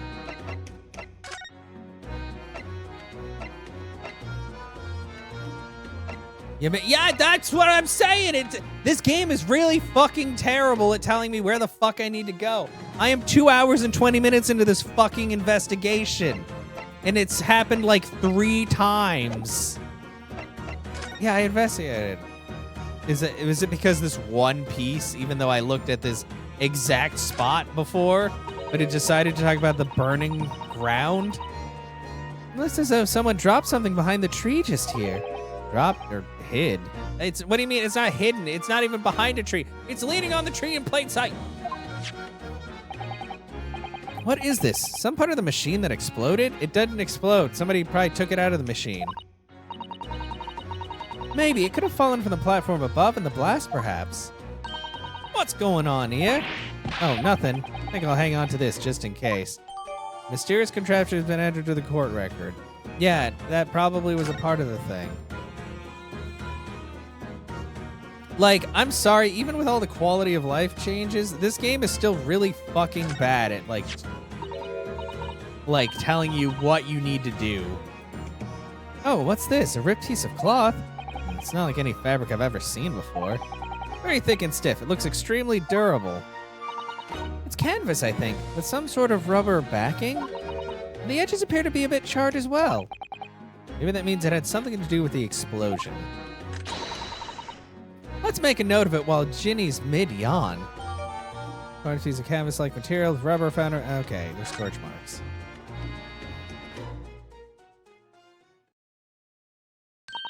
Runo, listen! What is it? I've been thinking. Hurley might know something, mightn't he? About what? I don't like the fact that I picked up the fucking piece of contraption and that got picked up, but the piece of rubbery material is still on the ground. About Mr. Reaper. About what happened to Lord Van Zeeks, you mean? Sounds like something very significant occurred after you graduated from university. Is this gonna be like a 3-hour investigative segment? Like, this sucks. I thought things would stop dragging after the second fucking trial, but if this is awful. Maybe, but I have no idea where to find Mr. Sholmes at the moment. He's in the middle of some big case, isn't he? Oh. Here, this is what you need. What's this, some kind of entrance ticket? Madam to Spells? Is this supposed to mean something to me? You don't know it? It's the most popular attraction in London at the moment. It's very close to Baker Street, actually. We could go now if you like. No, we don't have time for visiting attractions today, Iris. We have a big trial tomorrow. But that's where Hurley is. What? At this attraction? Yes. How's that you know where he is? He told me. He told me to keep it a secret to you. Okay, fuck you. I don't care. We're going to Spellies, I guess. Like, I'm sorry. Even if I was playing this on my own, not on stream, I would still be getting annoyed at this point because I'm like, guys, my time is precious. And as much as I like the Ace Attorney series, the Ace Attorney series disrespects my time so fucking much. Waxworks? Oh, nice. Jack the Ripper. That guy. That person. Bathtub? What is this place? Look at all these terrifying scenes, but why are the people so still? Because it's wax. Guillotines, ruthless murders. I know what I'll be dreaming about tonight. It's not that scary. God, such a weenie. Yeah, but I hate that shit. That's one of the things I fucking hate. Like, that's probably my major complaint about these games, is they keep trying to, like, fluff out and, like, extend the playtime. You don't have to do that. Your game can still be good if you get the point across in a timely fucking manner. Like, you're not selling your game based on length. You're still making however much money you sold the game for. Like, you don't gotta make it such a pain in the ass. Ugh. They're all wax models. They're amazingly realistic, aren't they? That's one of the reasons why I stopped playing Genshin Impact. Other than the fact that I was like, wow, no, this game is really just predatory and annoying. But the amount of dialogue in Genshin Impact it's absurd. People are like, oh, but there's so many witty quips. No, there's a lot of stuff that doesn't need to be there. The same point could have been made in like half of the time. And that shit annoys the fuck out of me. I'm like, that game is already a billion years long. You don't need more. Like, I'm sorry. If your game has 1 million words in it, that's too many words. I don't care what game it is. Except for maybe like Skyrim, but most of those words are in books anyway. Yeah, wax models. What do you think, Bruno? Shocked? I don't care. What wax models? Oh, I read about dead bodies and wax ones. They're not dead bodies. They're just wax. Okay, I'm skipping this because it's annoying. These are all wax models. They're just wax models. Shut up. Stop being so scared. Except for that one. That's... Yeah, you're not seeing things. He's there. Basically, that was a long segment about how he was like, oh, when something happens, they encase the dead bodies in wax. These are just fucking wax models, you dumbass. It's the great detective, Mr. Sherlock Sholmes. Mr. Sholmes has his own wax statue in here. Really? No, it wasn't there a minute ago. This is why you can't do anything on your own. No. Well, he is world famous after all. You, Iris, why are you such an idiot? Uncanny resemblance, isn't it? It makes my skin crawl to look at it. I know. But look, Bruno, you can kick this Hurley and he doesn't move a muscle. I feel like she knows and she's just being a terrible little troll. You can't go around kicking exhibits, Iris. Wait. It just moved, I'm sure. And not just a little bit either. Really? Did it? And look closely. There are beads of sweat on the face of this waxwork model. Oh my god, just fucking come to life. Shall we move on? Over there, look, there's great murder scene to enjoy. No, I'm real. My dear fellow, I take exception to your recoiling in such a manner as if you've seen something truly abhorrent. Well, maybe if you fucking said something. Mr. Sholmes, I knew it. Iris, what possessed you? I strictly forbade you from divulging my temporary waxwork secret to Mr. Naruhodo. Temporary waxwork? What do you mean? And that kick, could you not have exercised a little more restraint? You winded me. But Bruno has something he needs to ask you. Question? I thought you'd probably be getting bored, too. So here we are. Well, can't deny that your timing was impeccable. A mere 2 minutes more being stationary like that, and my great brain, upon which all my success has been built, would have been turned to wax. You were stationary for less than a minute, so your brain sucks. Thank goodness we arrived in time. Indeed, in many ways, the pair of you just saved the world from an unimaginable loss. Oh, Hurley, you do like to talk nonsense, don't you? You could know something about Lord Van Zeeks and what happened. Okay, okay. I'm in a hurry. Oh, God, shut up. Okay. How could it be? Okay, he's got something that... For now... What the fuck? What, back to being a temporary waxwork exhibit? Okay, just a second, though. Random test spells. What is this place? Okay, just say it. Random test spells came to London from France 3 years ago. As I understand. Since she opened up this little waxwork museum last year, it enjoyed great popularity in London. There are museums like this in Japan, too, but these displays are something else. Oh, that was me. I mean, they are made from actual real people, are they? Oh, God, why does he keep bringing that up? Extreme realism of these waxwork models is a particular secret of the Tuspel's family, they say. They earned renown during the French Revolution for waxworks of victims on the guillotine. That sounds grim. Well, yeah, but yeah. The gruesome scenes were portrayed with such realism in the expressions of the faces of the condemned. Apparently, the sculptors would make the models directly from the corpses right there at the site of the executions. That really turns my stomach. That's just one of several legends about the Tuspel's family. Whether there's truth in it, I couldn't say. But anyway, this museum houses the models of famous people from all over the globe. Nevertheless, Most popular area in the museum by quite some margin is this House of Horrors. House of Horrors? Of course, visitor numbers are dwindling now as a result of the Great Exhibition. The people usually flock here to see the exhibits of some of London's most vile criminals at their gruesome work. Naturally, most of the miscreants portrayed here were sent to the gallows, so they're even stiffer now than the models of them. Very funny. Oh, God.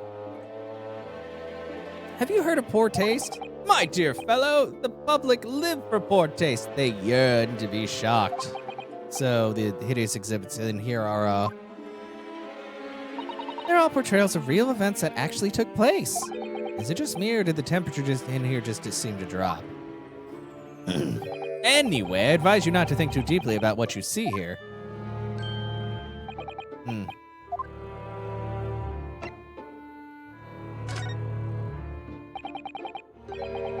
What do you mean by temporary waxwork, Mr. Sholmes? Exactly what you see. I'm part of the exhibits here, catching these criminals in the act.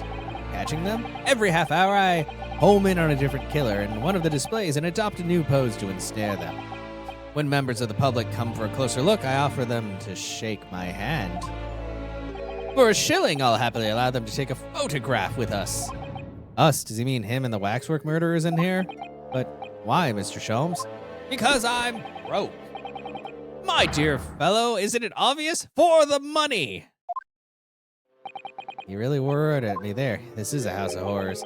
As it stands, I may struggle to pay this month's rent, and I have the ravenous Iris to consider. Oh, Hurley, I'm so hungry. What the hell? Push comes to shove, I'll have to ask you to do your bit, Mr. Naruhodo. What's he threatening to rope me into now? So, with that in mind, how about a photograph? As a special treat, you may have your pick of the murderers and scoundrels in here. The choice is yours. Maybe some other time.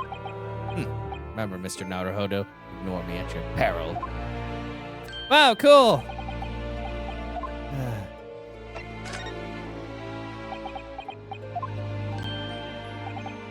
Well, what does he like to ask me then? It's about Lord Van Zeeks. Ah, our friend Mr. Reaper. How did you find him? Well, I trust.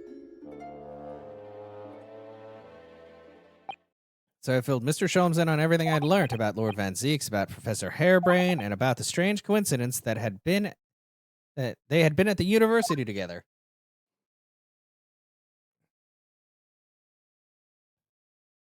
So I'm wondering what it was that happened to make Lord Van Zeeks such a different person. I was sure you'd know, Hurley.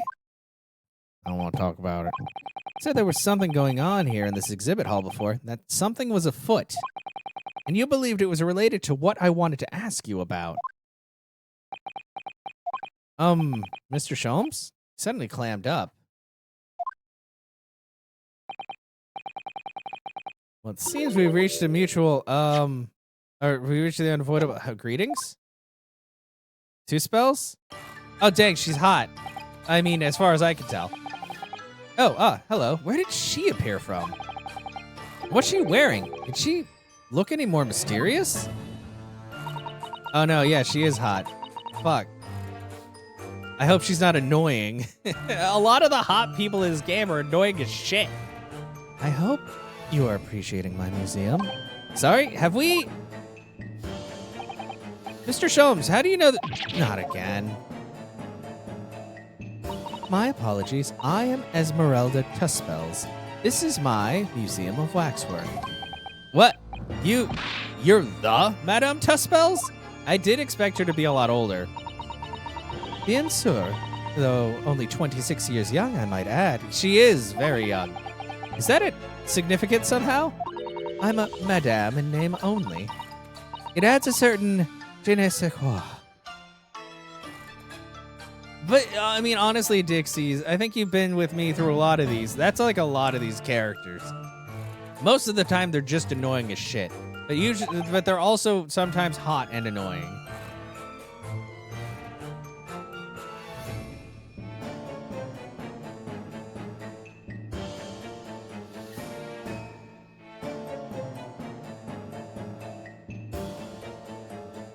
Right. Firstly, I must apologize for my waxworks, or rather, one waxwork in particular. That'll be Mr. Sholmes then. I was led to believe he was a great detective, but he seems, unable to settle. Ah! Next time you move from your designated exhibit, there will be toil and trouble. And molten wax. You moved! Yeah, get back up. She sounds deadly serious. Sounds like every popular girl. I mean, you're not wrong. What's the problem? How am I supposed to ask Mr. Sholmes about Lord Van Zeeks now?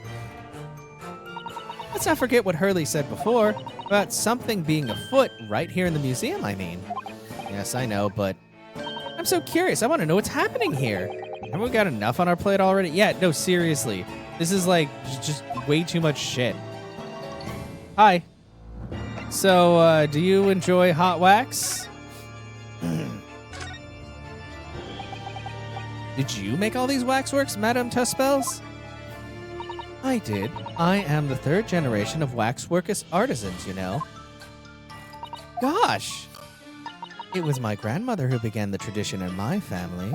Her fortunes were checkered, living through the turbulent times of the French Revolution as she did. Though that is when she acquired the savoir-faire that led to the astonishing life-likeness. Well, yeah, because you got a lot of people to practice on. All these waxworks really do look as though they're alive. In fact, they look more alive than Hurley. What you see exhibited here represents the most atrocious of London's criminal past. All the waxworks were created in the presence of the real people on which they are modeled, in the hours immediately following their executions. That is the secret to the extraordinary lifelikeness. That sounds terrifying. All walks of life have similar challenges, I'm sure. To carry out one's trade par excellence, one must go to extraordinary lengths. My exhibits are a reflection of society. I create only that which the public wishes to see. Ugh. Why couldn't the public have wished for something less horrifying? Is that actually is it a real place? The Dixie's? Is this just like a, well, I guess this is a bastardization, but I would assume that there is like a crazy, like, wax museum there. Do not fear. Sorry. This room is the only one in the museum with such a macabre theme. I do hope you'll explore. There are models of famous singers, actors, politicians. Something for every taste, I hope. It was Iris who dragged me straight in here, come to think of it. But it's called Toussaud's? Yeah. Okay. Sorry, perhaps I should have eased you into things. Well, can we ease into Miss Tuspel's bedroom? You can stay over here, though, Iris. What's with the situation with that? Ah, my temporary waxwork model. He approached me some days ago, you see, with a business proposal. Oh, what sort of proposal? Exactly what you'd think. I need money. My dear madame, what with these sparse exhibits needs is an edition of a world-famous great detective. Or words to that effect. Naturally, I am well aware that Mr. Sholmes is widely known in London as a talented detective. It's great detective, actually. He's very specific about it. Yes, the creme de la creme. So I was keen to come to some arrangement with him, of course. But sadly, we were unable to agree terms.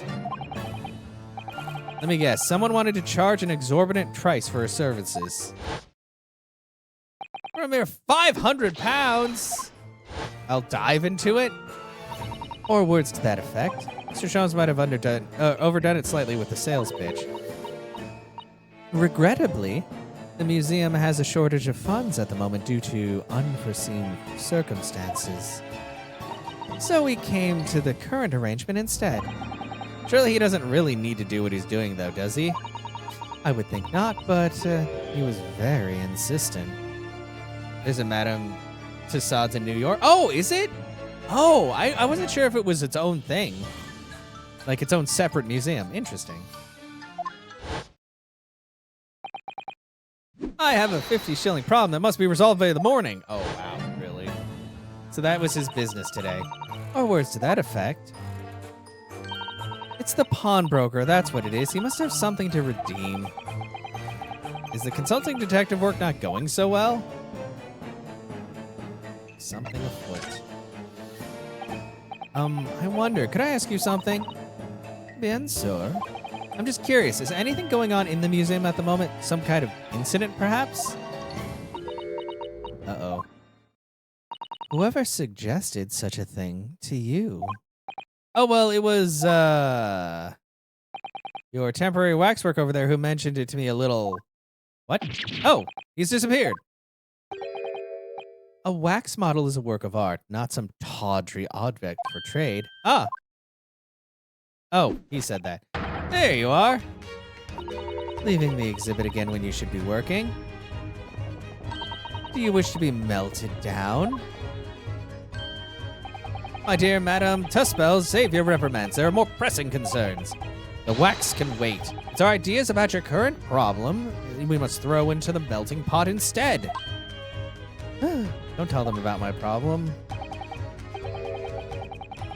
Personally, I would advise you not to involve the police. Why ever not? He's turned as white as a sheet. I love how they say that. These characters are all pale as fuck anyway. They don't change a color. They stay the same color, but they look surprised. Because you have at your disposal a great detective whose service to you may employ for a mere 50 shillings. Though please be aware that I prefer... No! I insist upon payment in advance. Very well. Let us see if the great detective is able to live up to his name, shall we? Before I engage my analytical processes, I must ask you to clarify something. What, pray, is behind the curtain? That is the Tuspel special exhibit. There's an extra charge to see it. Ah, the special exhibit in the House of Horrors. It must depict a special killer, then, I presume. Would you be so kind as to draw back the curtain, I wonder? Ah, absolument none. There's nothing amiss behind there. Nothing amiss, madame. What about the arm protruding ominously from under the curtain? Ah. Yeah. I strongly encourage you to allow me to see what lies beyond before the situation worsens. So you're telling this woman to spread her curtains for you, are you, Sholmes? Seems like a tall order. Yes, very well. I will draw back the curtains, but only a soupçon. Soupçon? I don't know how you say it. Why do you put French words in here? French words are weird. Pew. Number 139. I must confess I peeked behind the curtains earlier. The Tuspel's special exhibit is a very bleak graveyard scene indeed. And yet, somewhat surprisingly, the waxwork killer one would expect is nowhere to be seen. What does strike one, however, is the dead man. Is the portly gentleman lying peacefully on his back on the floor. That doesn't look like a wax thing. I'm pretty sure that's just a straight up person.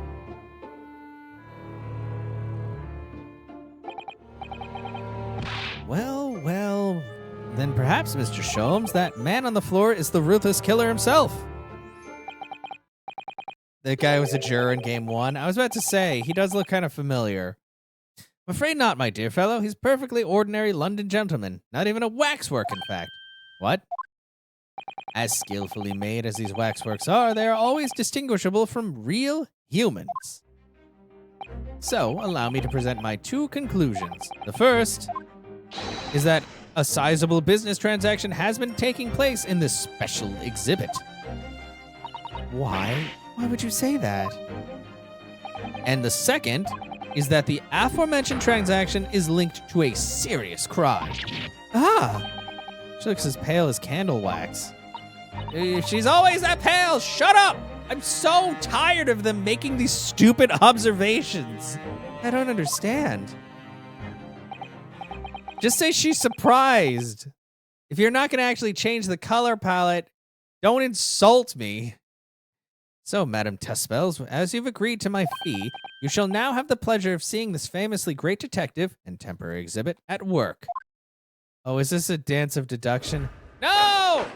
God, I'm almost at the 3 fucking hour mark for this investigation. I swear to God, if this still has 2 investigation sequences and 2 trials, I'm gonna be pissed. This game is long as fuck. Like, my God, they do not give a shit about your time, and it's really disrespectful. To begin with, we must ask ourselves what exactly is afoot here in this museum. The answer is revealed by the bundle of banknotes protruding so helpfully from your bag. I was about to say, these look like banknotes. In my estimation, some 200 pounds. That's that? Really? 200 pounds? I guess they're all singles? Or small bills? That is all my own money.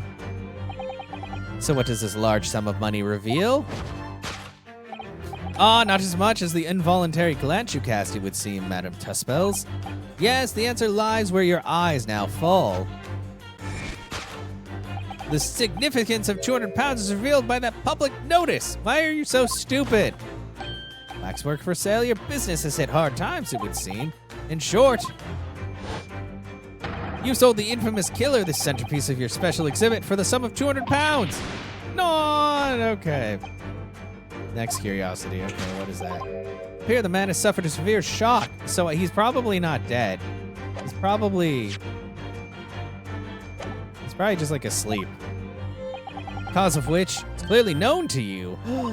Ah. Fortunately, madame, keeping secrets does not appear to be your forte. There's a box over there. Sholmes isn't stupid. No, Sholmes is one of the dumbest people I fucking know. What dealt the man such a shocking blow? Of course, the 200 pounds! What? It would appear that you twisted the gentleman around your little finger most effectively. What are you suggesting? You rashly agreed to purchase the waxwork for the sum of 200 pounds. Only when he came to hand the money over did it occur to him what an extortionate amount he was paying. The money was no longer in his hands. And the result? The scene we see before us, he collapsed in shock. Okay. Yes, the killer in this special exhibit fetched a killer price. You can only pray the gentleman's dreams are not plagued with regret. Wait, so, but you just said that he's asleep, so he's not, there's no killer. He's just down to ground. The last guy that we thought was dead totally came back to life, and then he was annoying forever. The question that arises then is, what has become of the waxwork that changed hands? Let us consider that problem for a moment. You cannot possibly. What immediately strikes him out with this conundrum is the young man standing over there. Who is this fellow? To find the answer, we need only observe his neckerchief, such as is worn by the policeman as a secret sign to fellow members of the force that a crime is being perpetrated. Yes, this young man is an undercover policeman, currently investigating this museum. I know him well, in fact. It's Sergeant John Clay. What are you talking about? The man's quite a celebrity. He received triple accolades at last year's policing awards. But next, we turn our attention to the old man sat before him with a particularly unsightly visage. Watching him closely, he hasn't moved a muscle, almost in fact, as if he were a waxwork. It's probably the opposite. Ah, but you... Your reaction only confirms my suspicions. I noticed it at once, of course. The telltale sign that instantly proves whether or not this old man is a waxwork is the obvious price tag. Well, you put that on someone anyway.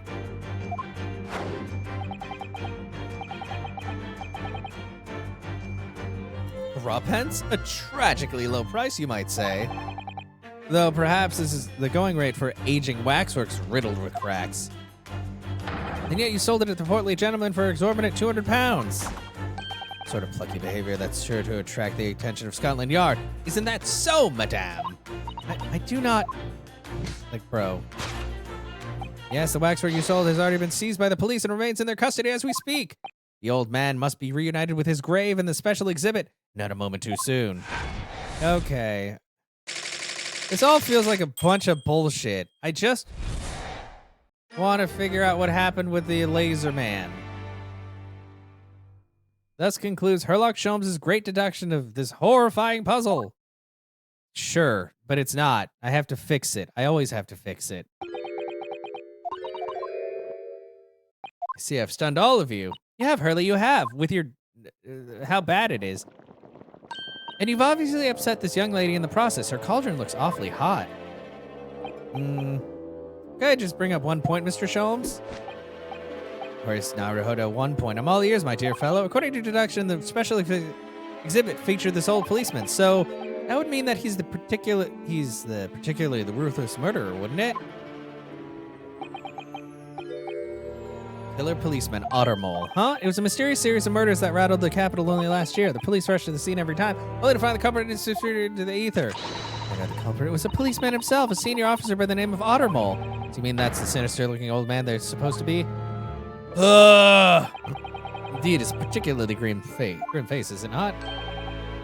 Unforgettable, in fact. Yes, I remember the odious continents only too well. I swear, I'm gonna go through the whole game just talking real fast and not giving a shit if they're gonna keep this up.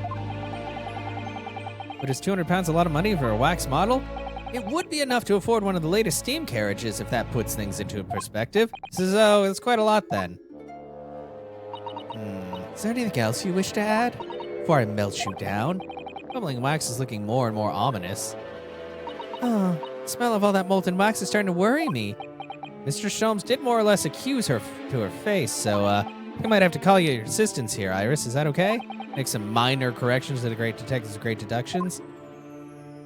Of course it's all right. We'll soon set things straight. Well, let's get started then, shall we? Before Madame Tuspels vents her anger. So is what I'm waiting to hear, my dear fellow. So, Madame Tuspels, in accordance with your great detective dance of deduction. Course correction. Hold it, Mr. Sholmes. Sulfur cash. Okay. Okay, it's her own money. So what does it reveal? No, she's not looking at the public notice, you dipshit. She's definitely looking in this direction, it's true. I'm not sure she'd sell any of her waxworks even for 200 pounds. Oh, she must pour her heart and soul into making them, don't you think? Over and above the wax. If it were me, I wouldn't sell them for anything. For that much money, I would. Sounds like that makes me a bad person. No, well, everybody's different about it. Come on. I wonder if the 200 pounds could have some other significance. Furtive glance. Portly man, public notice.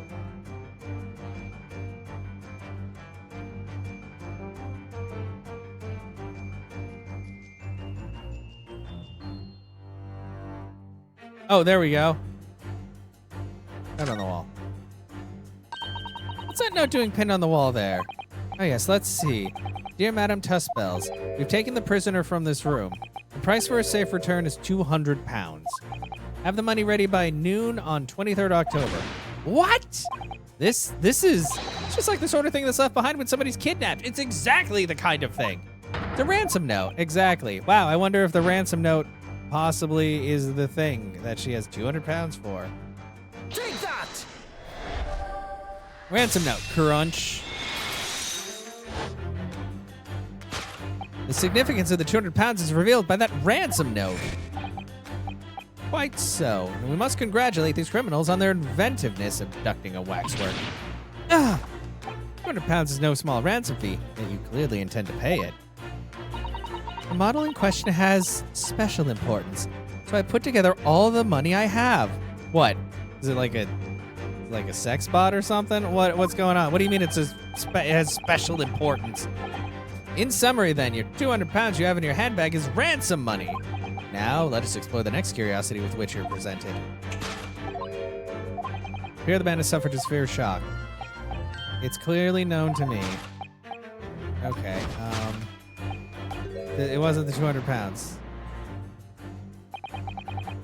So Waxwork was kidnapped. Where does that leave us in terms of who the man is? Just ask him when he comes around. The point of this exercise is to understand the beauty of the deduction process, Iris. Yeah! Oh, really? Is it? Yes, you're right. Hurley's trying so hard. We mustn't let him down. Really, if he was trying harder, then he'd just get it right the first time. Well, there's a little doubt that he suffered a shock. That much seems clear. Like, I don't care if this is like, oh, he's doing this because he thinks of you as an apprentice and he wants you to get better at things. No, just get it fucking right. I'll learn. Just wasting my time. In that case, what is Madame Tespel's trying to hide? Let's have a closer look. Ah! Why is there a hand? This is Madame Tespel's right hand, isn't it? Yes, it must be. I can clearly see her left hand after all. But no, that's got to be her left hand because of the thumb. But wait a minute. This is a left hand as well. Look. Don't say such creepy things, Iris, please. And it seems very stiff, too. In fact, it's really hard. How do you know? Are you touching it? Are you just up there fondling her hand? You mean it's made of wax? Waxwork hand. Because of this. Take that! Did she hit him with the waxwork hand? Is that what you did? What dealt the man such a shocking blow was, of course, the waxwork hand. Indeed, what a solid waxwork limb, one could deliver a very substantial blow. How could you? A hand protruding from the bottom of your cape. It ought to be a right hand, but on closer inspection, it reveals that, in fact, it's a left hand. Ah, I fucked up. And somewhat masculine as well. Yeah, it doesn't look anything like your hand. In other words, it does not belong to you, madame. It is the hand of a waxwork model. Oh no, all the color drained from her face. Did you guys see the moment that the color drained from her face and that she wasn't already, like, pale as fuck? Some of the visitors to my museum can be, troublesome.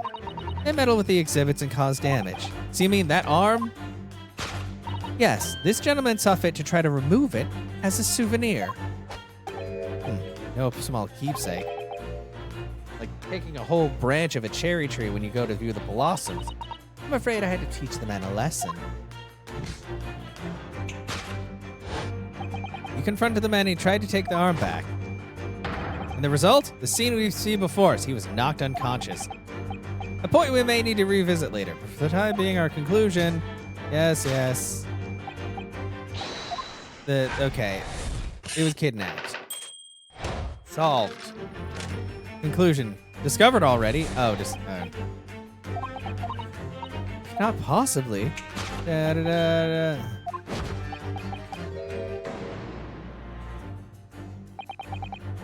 Okay, this man is definitely waxwork. Now that we know that it's the wrong hand, or the wrong arm, it's the one that got fucking taken off.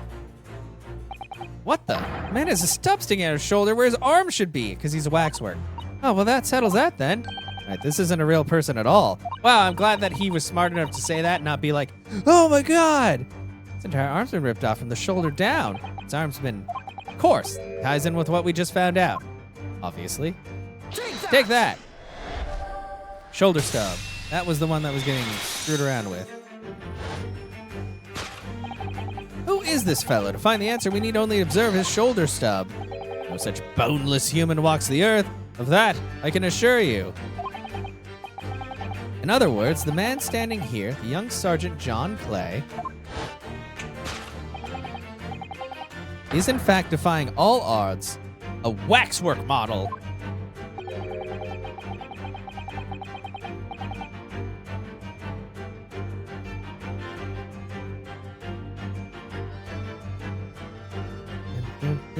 Seem to remember it was you who concluded he was a real person in the first place, Mr. Sholmes. Yeah, exactly. He has become quite a celebrity of London, being the winner of no less than 3 policing awards last year. I simply had to make a model of the man. Naturally, what other explanation could there be? And it was the detective's arm that was pulled off by the man on the floor on the special exhibit, eh? Next, we turn our attention to the old man Sapo. Okay, and almost as if he's waxwork, but he's not. The price tag. No, that's not it.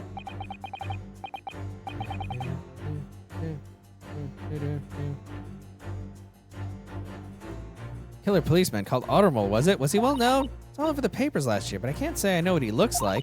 Very low price, though. Rough isn't much money. Only enough for a few measly hours of gas in Mr. Garrideb's delightful lodgings, in fact. I bet that's actually for the scarf he's wearing. Special killer is taken for the special exhibit, is it? Waxwork that somebody stole from the museum and tried to ransom for 200 pounds. Crusty old killer policeman, Ottermole? Really? We should have a good look around again. Yeah. Oh, really? He's stamping his foot. Wow, that's... Come on. Well, look at this. The old man's tapping his foot like crazy. Seems to be fast asleep, though. He's not tapping his foot consciously, then, so you mean... Must be a twitch. Never mind that. Yeah, or twitch in his arms. We've seen a scarf like that. Yeah, I'm pretty sure he got that scarf. Oh, God. Is that the twitch? The twitch. Telltale sign that instantly proves whether or not this old man is a twitch. Even the most realistic waxworks do not exhibit a twitch yet. In other words, this splendid old man is in fact a genuine member of the Scotland Yard. Slight shift in your choice of adjectives then.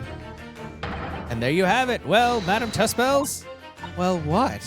It was me who contacted the police and demanded that someone come in the first place. All right. He is clearly fatigued. He's sound asleep. But then, what's this tag about showing a price of 3 pence? It's for his scarf. No doubt the price tag of the muffler, which the old Bobby purchased recently at a local market. And I presume you've observed the scarf tied around his arm? Does that not strike you, Mr. Naruhodo? Yes, the secret sign used by detectives, yes. Of course, because as you know, there has been just such criminal activity happening here. As you deduced from the very beginning, detective. So it would seem that we finally arrive at the truth.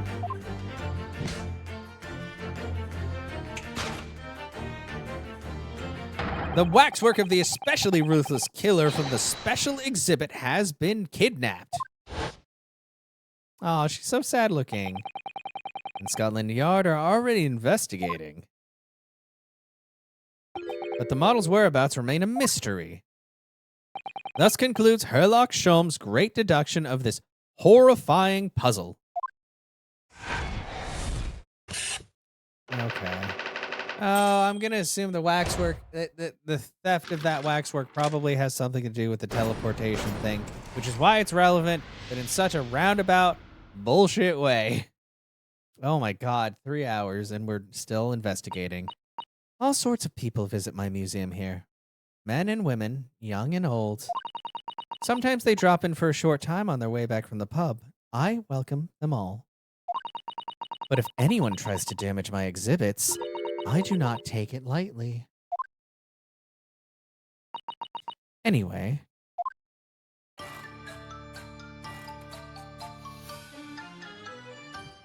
Yeah? Your great deduction was even more enchanting than I had been led to believe. Aw. She is cute, though. It was a pleasure, my dear madame. I'm gratified that you enjoyed the spectacle. That'll be 40 shillings, please. And as for your rough customer, I've no doubt he'll regain consciousness shortly and return home. What concerns me more is the waxwork from the special display, if it was indeed genuinely abducted.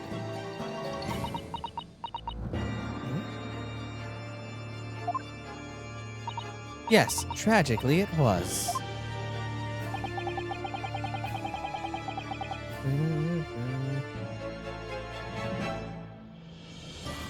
Then I would ask you to recount to us the events surrounding the stolen waxwork. In as much detail as possible, if you please. Very well. But after I have told you what I know, I must insist that you return to your work.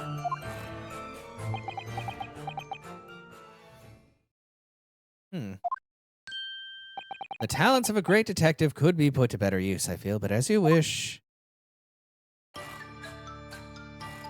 Okay, stolen waxwork. Jesus.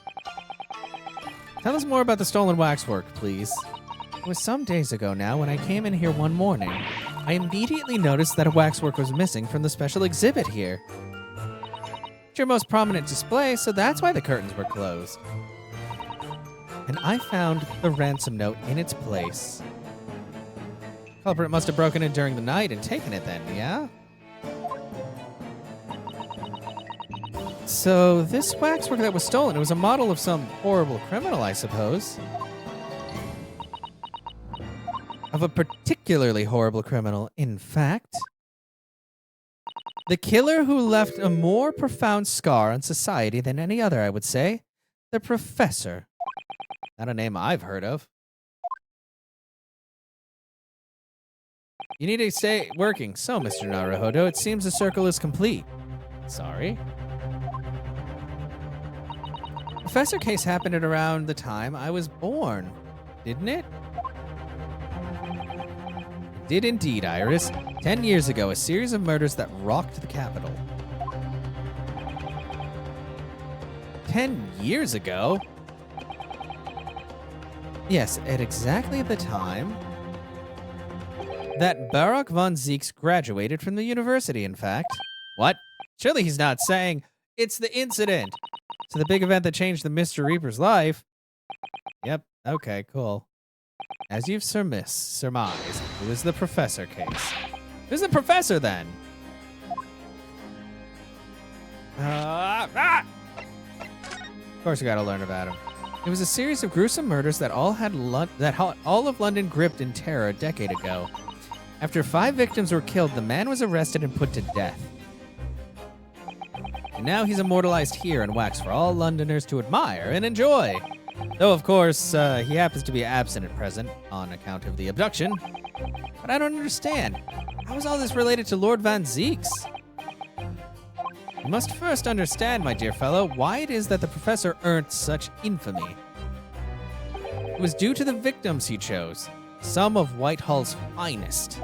Oh, so probably somebody related to Van Zieks. What do you mean, Hurley? Those murdered by the Professor were some of the highest members of the British aristocracy, members of nobility, even royalty. It sent shockwaves through the country's administration. Members of the... Oh, wait, of course! What Professor Harebrained said. Lord Van Zieks is from a family with noble blood. Oh, gosh. It was the 5th victim that led to the Professor's arrest. The last of the killer's prey was a young noble by the name of Plint Van Zieks. So brother, maybe? No! I don't believe it. Van Zieks? What do you mean you don't believe it? You just came to the same conclusion in your fucking head. I hate myself. Fucking dumbass. I can't believe it. Shut up. You're wasting my time. Sure, you can piece together the rest yourself. In the wake of his older brother's murder, young Barak pursued a career as a prosecutor. And eventually became the Reaper we know today. Well, he has the name Reaper. He's not the Reaper, though. He doesn't kill people. I had no idea Lord Van Zieks had such a tragic past. Well, I'm afraid that's all I can say on the matter, for the time being at least. After all, I have work to do.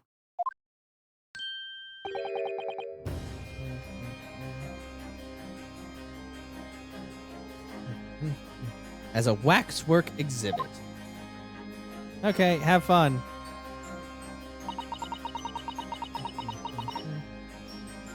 I'm afraid I shall have to excuse myself as well. Yes, of course. It's been a pleasure. Thank you.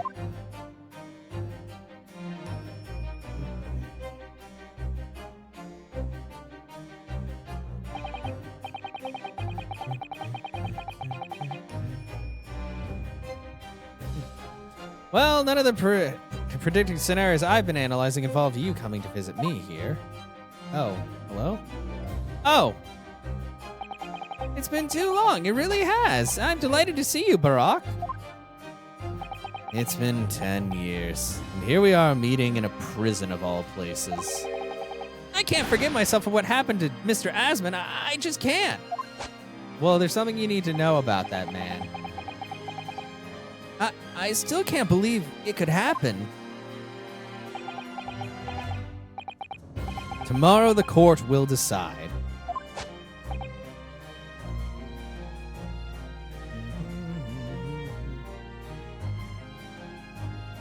Yes, I have a young Eastern man acting for my defense. He seems reliable enough, though. Yeah. It was an accident, a terrible accident. He assures me he can prove it. I must warn you.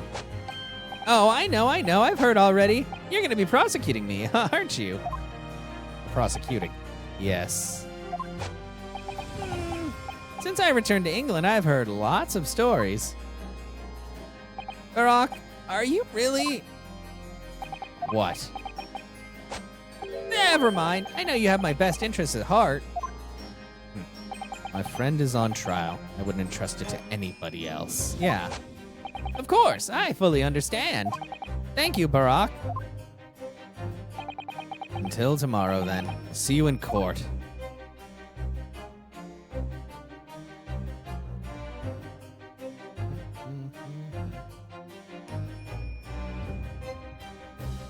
Be continued.